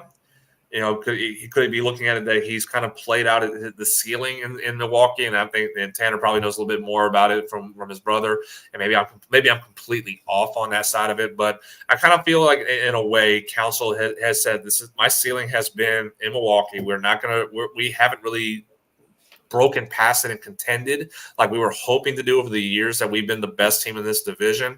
Maybe he's looking at other opportunities just to try to say maybe I can do more somewhere else. I know Cleveland is an opportunity, which that division, and talking about a wide open division, the AL Central is wide open. It's not a tough division. You got the Twins in there, but the Guardians have they've won the division 2 years ago. So it's not like you're going to a team that can't win the division if you go to the Guardians. The Mets, obviously, the tie-in of the general manager who's now in New York with the Mets. I think that's where the connection is. I don't really see Counsell going to the Mets just because that's not a fit for him. That's not a personality fit for him. It's just the GM that's there now has connections with Counsell. Is the one who hired Counsell in Milwaukee. Right. So that's the only reason why I think there's that connection. Right, and I think he had a conversation with him out of respect because of that connection. Who gave him the shot to be a manager in Milwaukee, but I don't see him being a fit in New York. I don't see him being a fit with the Mets, and I think that would be a disaster for Craig Counsell if you're looking elsewhere. And I part of me kind of thinks that he may stay in Milwaukee. I think that's just been a great fit for him. A lot of reports are saying that they're letting him explore, but it sounds like in the end he'll be a Brewer. Correct. I think that's going to be the best case scenario for him moving forward. If he goes elsewhere, I think it's going to end up being Cleveland. But as I kind of said, it's a lateral, maybe a step back move right now, just because you have a lot of holes in Cleveland to fill out versus you are on a team that won the division again in Milwaukee. So, but there's holes there too, right? There's some question marks on that roster still too. There is, and again, what are you going to do with Corbin Burns? What are you going to do with how Woodruff gone for the season already? I think isn't Corbin Burns gone for the seasons already, right? No, Woodruff. He's out for the season. Yeah. So So in that aspect, you can look at it and say maybe the Guardians' job as of right now for 2024, maybe the Guardians' job is a better job, just because there's the question marks you have in Cleveland are not as great because you're down. Your number 2 starter in Woodruff is out for 2024, and Corbin Burns, your number 1, doesn't want to be there right now. So how are you going to handle a pitching staff with no number 1 and no number 2? With with an offensive with a batting order with a lineup that has more question marks still going forward. With Christian Yelich is not the same player that we've seen him in his career. He's a shell of his former self. You don't have the stability. Well, he's improved every year the last 3 or 4 years since his downfall. Right. Contract spurt down, but he's improved every year since then too. So. He's improved as a hitter. I think he's improved in redefining. Let me put it this way: he's improved by redefining himself. He's not the home run. Correct. He's not the same hitter that we saw in Miami. He's not the same hitter that we saw at the beginning of his career in the beginning part of his time in Milwaukee. Correct. He's just redefined himself to increase his time in the big leagues, increase himself as a big league hitter, which is great. But with the contract he's making, I think you still need a little bit more. You're still wanting more from him to be able to do that. So where's the rest of the offensive production going to come from? Where's the consistency of the offensive production going to come from? That's young guys. Huh? Those young guys. They've been they used all year. And in the end, right? That feels like that would be the answer. The question at that point, and this is where I look at it, is can they do it again the next year? That's always the big question about young guys. Can they replicate now that everybody has a scouting report on him at those guys at the big league level? Can they duplicate it the next year? I think you're gonna have to really rely on a guy like William Contreras to and make sure, because he's done it a couple of years now in the big leagues with the time in Atlanta and now doing it again in Milwaukee. So that's one of the those young guys that you can sit there and say, yeah, hey, we got somebody who could be who has been an all-star in the past, who can be an all-star again for us. But the other young guys who are still putting themselves, they're still getting their feet wet in the big leagues. Can they do it in year 2? And I think that's a big question mark for them. And if they can do it, hey, and you're talking about Milwaukee still being the front runner of this division for quite some time. But that is a question mark. And again, the pitching staff alone itself, I think that's a bigger question mark, what you're going to be going with the Milwaukee Brewers, more so than the questions that you're going to have in Cleveland with the pitching staff they have, on top of some of the offensive issues they had this year as well. Yep. You build me up and then you break me down, Jonathan. I don't get it, man. You take some sick pleasure into hurting me. I don't get it. I mean, gotta feel, like I said, gotta hype, and then hey, bring you back down to earth a little bit. So that's the great. That's good coaching. Good coaching is what that is. That's good coaching. Good coaching at the same time. I'm still a journalist too, so I mean, I gotta bring you in. And I got to cut you out a little bit, bring you in. That's right. Keeps you intrigued. That's the part of it. It keeps you intrigued for what could happen here in the next few weeks after the World Series when we go to the hot stove in the off season. It gets you in that mindset of what is it going to happen for us? And you're on pins and needles now for the next few weeks, Sam. Emotional damage. I'm a firm believer Cubs are getting Juan Soto, re-signing Cody Bellinger, and getting everybody. You know what I mean? Shohei too. Yeah, I'm all in. Oh boy, Shohei too. Goodness. Hey, we've been linked to Juan Soto, baby. I'm all for it. Man, could you imagine the Cubs having all that and still losing the division? You shut up. You shut your whore mouth. I mean, we really don't. We really need some pitching. If we could get some pitching, that's what we really needed. Some bullpen help, but. You could. I mean, again, not trying because it's my team, but I think you could see a Juan Soto in Atlanta. Oh God, here we go again. Everybody goes to Atlanta. I mean, you have the Braves. But that's the thing, Jonathan. That's the weirdest thing. We talk about Atlanta being these possible destinations, but they never. Atlanta never is that destination. They don't pull the trigger. Like Juan Soto, a guy like whoever else needs to be a big name, because that's not what Atlanta's concept is.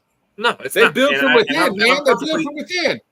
And I'm perfectly fine with that. What I like would it be intriguing to see Juan Soto in Atlanta, but in the same batting order as Ronald Acuna and Austin Riley and Ozzie Albies and Matt Olson. Absolutely, would be fun as could be to see what that looks like. But I think I'm not buying stock in that. I agree that the superstar free agent is not what Alex Anthopoulos really looks for, and he knows that's not really the case for it. I do have some. I already kind of put together a wish list for the Braves, and I don't need to go into detail right now. I know it's when to get to the offseason, we'll talk a little bit more about how the hot stove will be and everything. But I've already put together stuff how to improve the Braves offensively, how to improve certain areas, and Juan Soto's not one of those guys. I don't think that's going to be the case. And why I say that could be is you do have prospects. You do have pitching prospects that are expendable in Atlanta right now. They've made it known that A.J. Smith-Shawver is untouchable. And you have Strider, who's in the top of the rotation right now. You have Bryce Elder, who's going to be in that rotation. Max Fried may not be in Atlanta after 2024, but you have guys that are kind of plugged in the farm system that are the future of the rotation. It means there's a handful of other pitching prospects that are not. So if you want to make the move for Juan Soto, you have the pieces to do it. I just don't think they're going to really make that jump for Soto and really have to commit not just to prospects, but at some point the money that Soto still wants and thinks he's worth. And that's the biggest issue, more so than anything else right now. I'm fair with that. I'm okay. Yeah. How'd you guys? How was the road trip with the boys, and how did we clean up this past week, Jonathan? It was good. I enjoyed it. I got to be on the bus again with the and everything, and kind of be around the team. And I spent the trip learning the guys. Kind of getting an evaluation process of what we have and what do I have to work with these kids. It's a great group of kids. These boys. I mean, from day one, they brought they've talked to me. They've been very. I'm talking about 18 and 19-year-old kids, and they're very respectful. I mean, kudos to the parents for these kids for being, for raising them the right way. So we ended up winning. We went 1-1. We had a doubleheader last Thursday. We went 1-1. We actually beat one of the teams that was in the Junior College World Series. It's in our conference too. So we ended up beating them. So it was a message game this fall to compete and show them that, hey, the spring is going to be hard for y'all to compete with us. So it was a good game for us. Lost game 2, some things we need to clean up in certain areas with, and we're going to be focusing this in the winter practices here soon as we get into the individual work and individual drills along with the weight training that we're doing with them. So it was a lot of fun to be back on a bus. It's a lot of fun to put a uniform on, be on a ball field and work with these kids and talk with them, talk baseball. Something that I've missed. I know I've been in the softball and coaching softball a handful of years now. But man, it was being on the ball field and being around it and just kind of seeing it again and talking it. Man, I had a lot of fun. It was great to be back, and I'm so excited to work with these kids and work with the coaches that we have here at Rich Mountain. This is a special group, and I'm looking forward to potentially pushing these kids to our goals of competing for a national championship in the spring. Hell yeah! I like hearing that. I love seeing the videos too. All what you're posting too, and it's just awesome to see the experience and how you're learning the kids, what you see and how you can help improve there. So it's very cool. That's the thing. So I'm starting from the bottom. I mean, I ran my own program. You're observing right now. Running my own program like I was doing in Fort Worth and kind of having everything my way about it. And I'm now starting from scratch. I'm starting from the bottom. I have to learn what they do here. I have to learn what the kids can do. That's exciting to me. Actually, it's fun. To be in a challenging situation and be able to just start from scratch. I love that aspect of it. I'm not going to say it got stale for me running Alpha and doing things the way that I wanted to do it. That was my program. I wrote it out. I wanted to be able to do it. Right. Now it's a whole new challenge for me. And I'm someone who loves to be challenged. I love learning. I'm learning, the college game. It's different. It's the different aspects of this game as a coach now versus what I was as a player and 10 plus years ago. I'm looking at it in the window of a coach and learning stuff. So it's so much fun, being at the bottom of the barrel now. And I don't know how many people actually would say that, being at the bottom of the totem pole, and that's fun. I look at it and say, well, hey, it's a challenge to build myself and climb up the totem pole to be at the top again one day as a college coach, as a head coach one day. That's my goal. That's my aspiration. Be a college coach and coach at a high level and push kids in the program that I want to be able to build again. But I have to learn. I'm aware that I have to learn this side of the game at this level. And, with the kids that we have, the coaches that I'm working with, I couldn't be in a better place, in a better situation as a starting out at this level than where I'm at right now. And it makes me so excited to be able to be here. That's awesome. That's awesome to hear. Oh, epic. Hell yeah. Jonathan, who you got before you get out of here? Let's get you. Wait. Got something here. Come on, Jonathan. How do we feel? How do we feel this week in LSU Bama? We got to ask him the question. LSU Bama. How we feeling? Bama hate week. You got the number one college football offense in Baton Rouge. Jaden Daniels has been playing absolutely fantastic. The concern I do have going into this is we are down 3 cornerbacks. We are down one of our captains on the defensive line in Mekhi Wingo. So our defense, which has not been a great defense, it's not been an LSU-style defense. We're down. Our depth is going to take a hit this week. I do think, though, that the players that are going to be playing Harold Perkins, I have a feeling Harold Perkins is going to have a hell of a ball game against Alabama. Jaden Daniels in that offense. I don't see Alabama's defense being. We're going to have probably a high-scoring game like we had in 2019. where when you have Burrow and Tagovailoa going at each other, it's going to be another high-scoring game. And I do think Harold Perkins makes a play or two to separate the game from Alabama. LSU goes to Tuscaloosa, and we pull out the victory. We pull out the victory again, much like we did in 2019. And you're going to see LSU being a team that contends for the SEC championship. Hey, that's what I'm talking about. We'll see. I hope for the best, man. I really am. I'm really hoping they beat Bama this weekend. I do too, just because I don't like Bama, but that's nonetheless. A lot of people don't. Right. Thursday night game. Much like Alan put, if LSU does go to Alabama and win, and Jay Daniels has a game that he's been having so far, he's a Heisman Trophy winner. Easy. For sure. Yeah, I would think so. Who you got Thursday? It's Sam's Titans headed to the Pittsburgh Steelers. Steelers are home favorites at -3. Jonathan, you've already hurt me tonight. You can't hurt me twice. You can't hurt me again. Come on. I'll say this. Mayonnaise. I know the NFL schedule makers were kind of hoping this game would be a little bit more enticing. I think right now we've kind of seen this going to be a snooze fest Thursday night football game. I know I watched Pickett get injured. I actually saw it happen live on the throwing shoulder. That's a big question mark and a big concern I have for him. Even if he does play, is that arm going to be strong enough or healthy enough to make the pass he needs to? Because as we see, that offense has to be able to move the ball downfield. You have good weapons in Deontay Johnson and George Pickens, but they don't throw it to Pickens though. They only threw it to him one fucking time. But thank God for me on my fantasy football team that it was a touchdown and I got the points for that. So I'm okay with that. But I also have AJ Brown and Jalen Hurts who absolutely went off this weekend too. So I took a victory this weekend. I don't know if you did, Nick, or not, but I took a victory. It concerns me that the offense is just so up and down. It's so ebb and flow that with the Steelers have been. It's just been give or take here and there. But it's so inconsistent, and I think that's a problem, especially with a quarterback that's not healthy. So what's the spread again? Tell me what the spread is. -3 for the Steelers, and Minkah Fitzpatrick's out already for the 23rd ranked rush defense. The Steelers. Just saying. I'm not emphasizing the run game now. I'm not going to emphasize the run game. I think again, Derrick Henry is going to get his carries. I think it's a Spears game personally. Can Will Levis play mistake-free football again?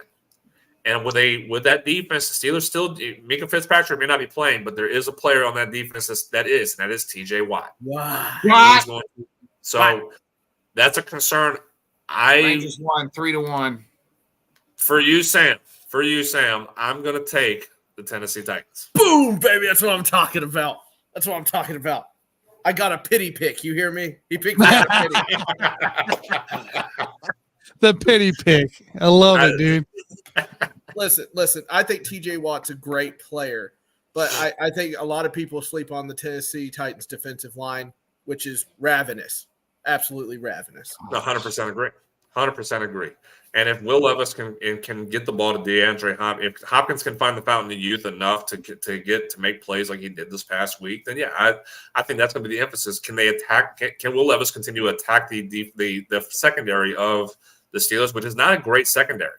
Now you take that's with Fitzpatrick back there. If you don't have him back there, that makes them very susceptible. So I think Levis is going to have another good game. It won't be a spectacular game. It won't be it won't blow you away, but it's going to be enough. It's going to be a game where it's a rookie type of game that just makes you look at it and say, man, that was a good game. He did a great job managing and controlling this game and not making a mistake. I think that's what you're going to see out of Will Levis. With Derrick Henry he's going to get his yards, he's going to get his carries, but it's going to be on Will Levis to be able to just manage and not make a rookie mistake. I think he will do that. I'm feeling more like, I don't know.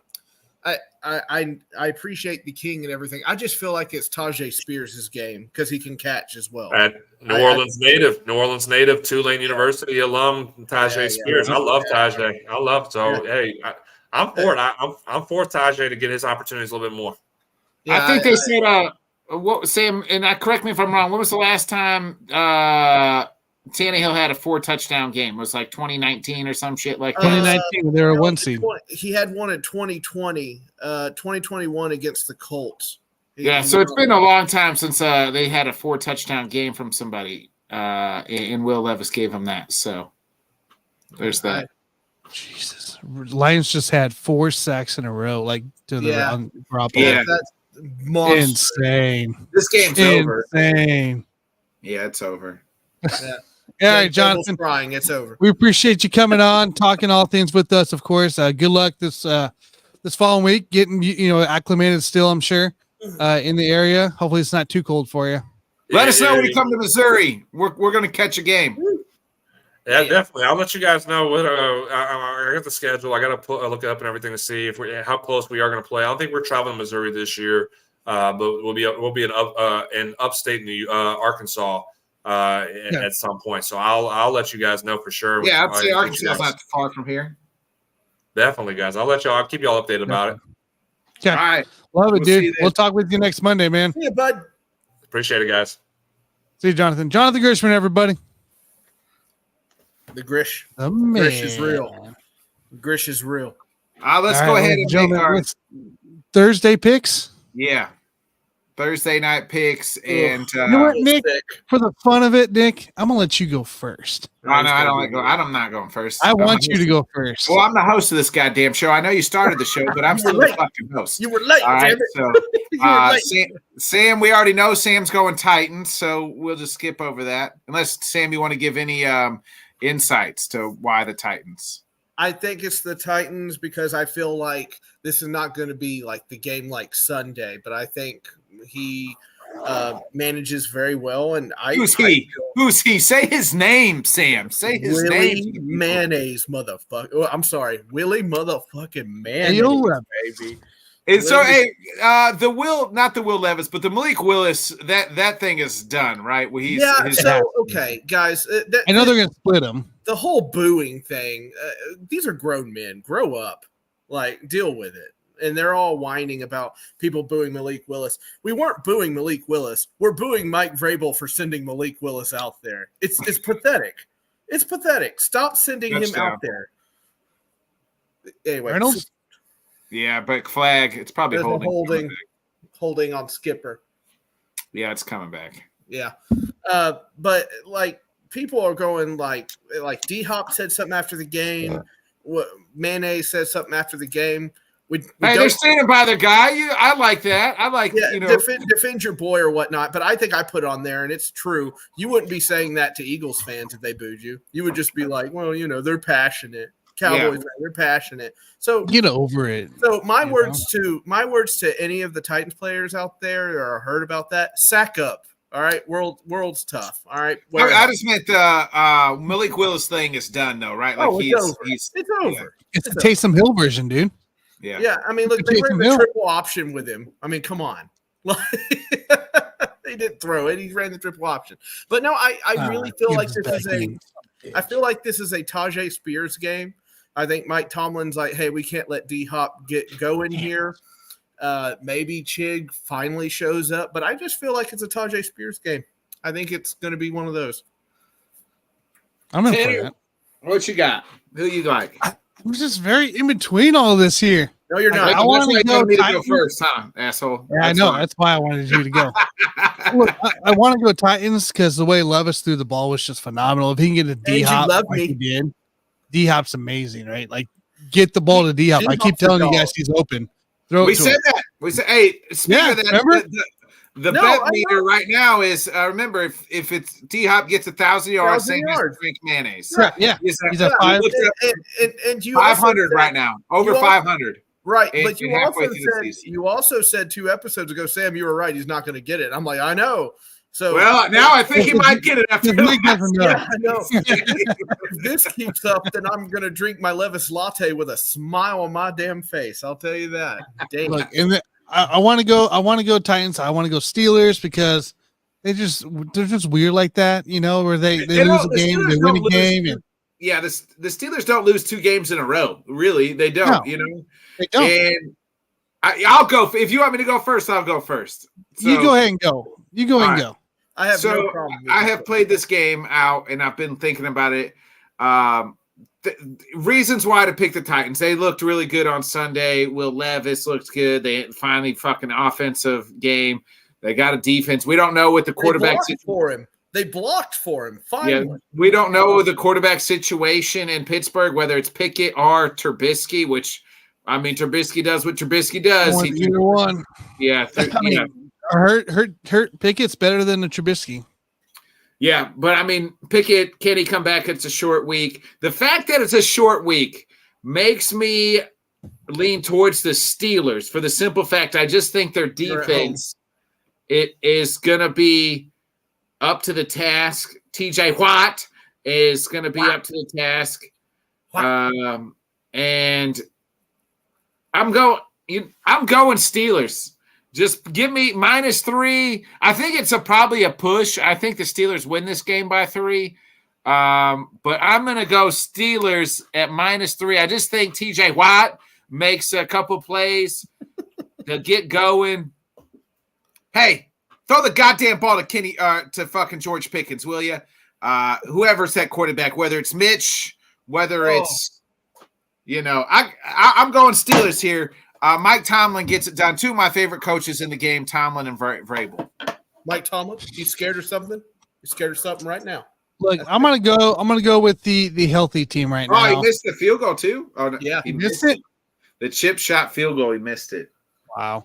I'm going to go with the healthy team. I'm going to go with the team with have a little bit of spark on their side, without the question marks into it as much. I'm going to go Titans +3. I'm going to go Titans +3 here. Right. As weird as it is, Happy Folk kicks us home. I'm going to go Titans +3. I can gain a game here. The Titans helped me gain a game on you last week. They're going to help me gain a game this week. Are they? They can do it. You got the hopium, right?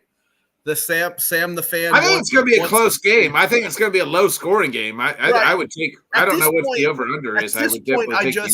I just want him to be. I just want him to be the guy. You know what I mean? Like I just want him to be the guy. That's all I want. Yeah. Like the win or loss right now doesn't really bother me. I just want him to be the guy. I get it. I get it. As a guy who you look at Jordan Love, I'm like, that's not the guy. Like he can't be. Right. And his teams aren't doing that. His players, his teammates, his front office, his coaching aren't doing him any fucking favors either. And so I get it that you want Will Levis to be the guy. Hey, we traded up. You really haven't had a franchise quarterback since Steve McNair. It's been stopgap after stopgap after stopgap after stopgap after stopgap. They played. They called him down. Vince Young for 5 years because Bud Adams really loved him. Yeah, that set us back 10 years. You want Will Levis to be the guy for the next 10 years. You know what I mean? Right. Like that's our guy. That's all I want. That's all I want. I would gladly take it. Gladly. Oh, but it's fun. I don't know how the reffing was in y'all's games or whatnot, but god dang, they weren't calling any PI. They're bad overall, dude. Every game you watch, they're just piss poor. Like, to be honest, like I told Tanner before, oh my god, ooh, that was a horrible pass by Jimmy G. The first touchdown, like the guy was doing pass interference and D-Hop was doing offensive pass interference all the way down the field. Like, at one point, had his head. He had Devontae wide open. Yeah, I know, and he missed him. Look at that. Like 2 miles. Jesus. That's horrible.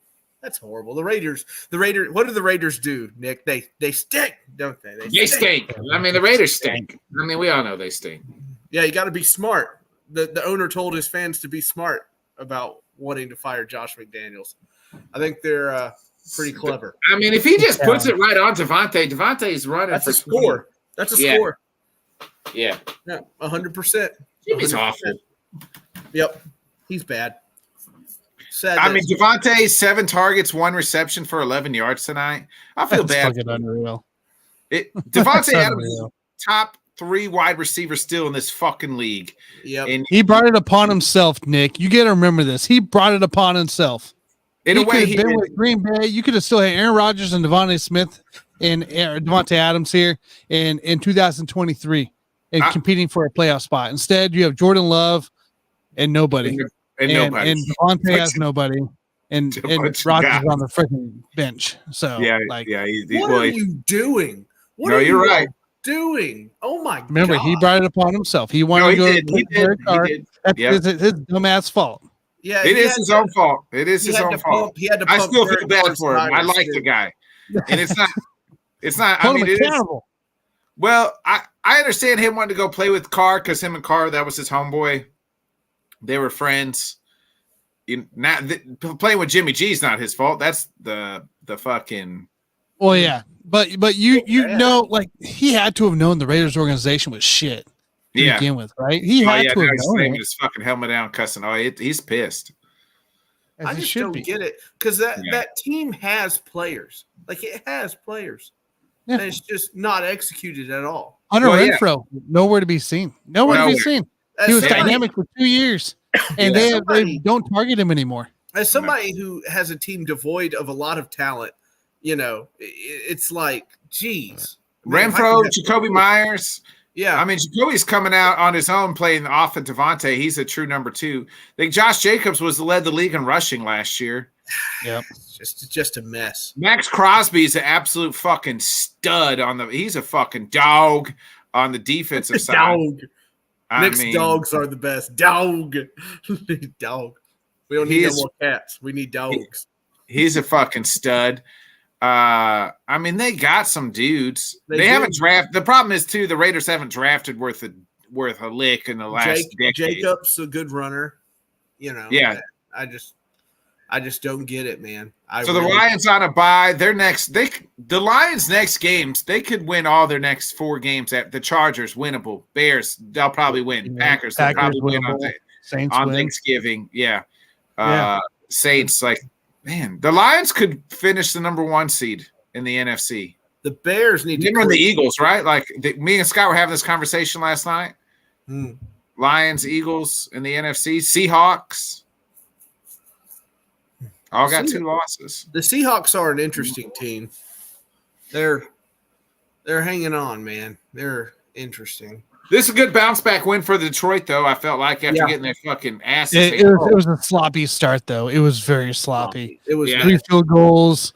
Barely, golf through a pick 6. Yeah. Oh, shit. Marcus Peters, 75 yarder. Mm-hmm. It was just sloppy. Like this is a good finish, but it was sloppy. Sloppy, huh? They talked. It wasn't good bounce back. I was listening to a podcast. It might have been PFF or something, but they talked about how coaches sometimes get their players on an emotional high, and they ride it so hard. And you'll see it with the Ravens sometimes with Harbaugh that they'll just have an absolute stinker, and it's like. And somebody had commented they're like physically and emotionally and mentally exhausted. Like he gets them on such a level, and then it's just. I can see that. Dan Campbell's probably like that too. It's just it's somewhat like that. Every once in a while, he's on that by default. Like Dan Campbell is. he just lives like it. Like that's just what he is. I don't think anything's intentional. I just think that's just his energy. Dan, what'd you tell him in the locker room? I said we're gonna drag their faces across concrete.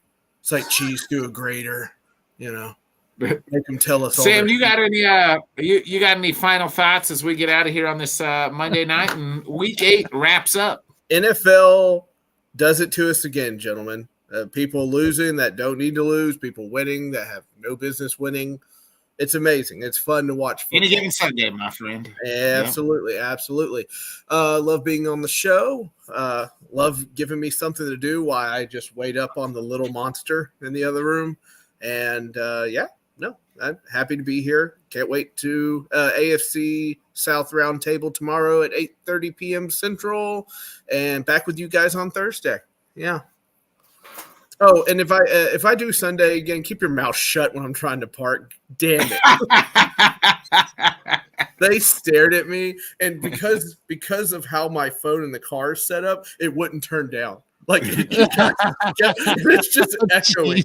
I mean, echoing. There are people like cracking beers and staring at me, and I'm like, so I'm on the list. I'm number 40. Okay, I'm number 40. Get me in, please, so I can turn off the car. Please. He's on a list. He's on a school list. So I'm like, oh my God. I'm looking. Look hard. I'm right there. Number 40. God help me. That was good shit. It's not my fault you're on the list, Sam. You just made the list. I just made the list.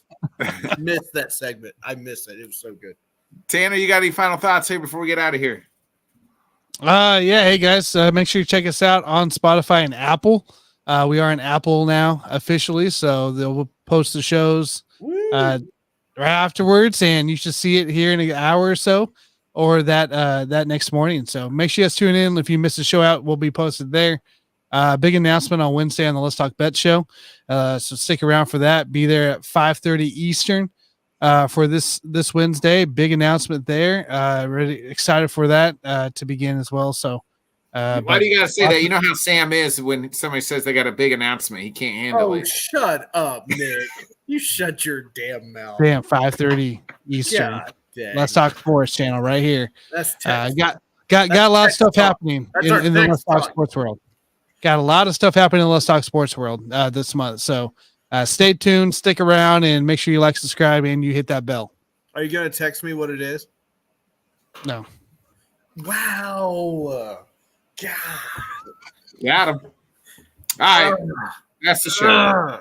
Be a friend, tell a friend, folks. Like, subscribe, share. We'll be back Thursday night, 8 o'clock Central, 9 Eastern for our pick'ems. Week 9 pick'ems. Tanner, hit that outro. Let's have a good rest of the week, folks. See you then. Watching the ships roll in, and I watch them roll away again. Ooh, sitting on the dock of a bay, watching the tide roll away. Hit the outro. Everybody's tired of better pop off. What do you like? Make a dream job. No 9-5, no mean boss. Just my life and free thoughts. You could try to play, but you're never gonna beat me. Look the other way, what I'm doing ain't easy. Bloody hands stained from the people who deceive me. Muddy hands break through the chains, go free me. People like sheep move feet, hurt it easy. You don't wanna be fast asleep when they scheming. Better stand tall, ready for a fight, believe me. When they try to change, you can say no, free me.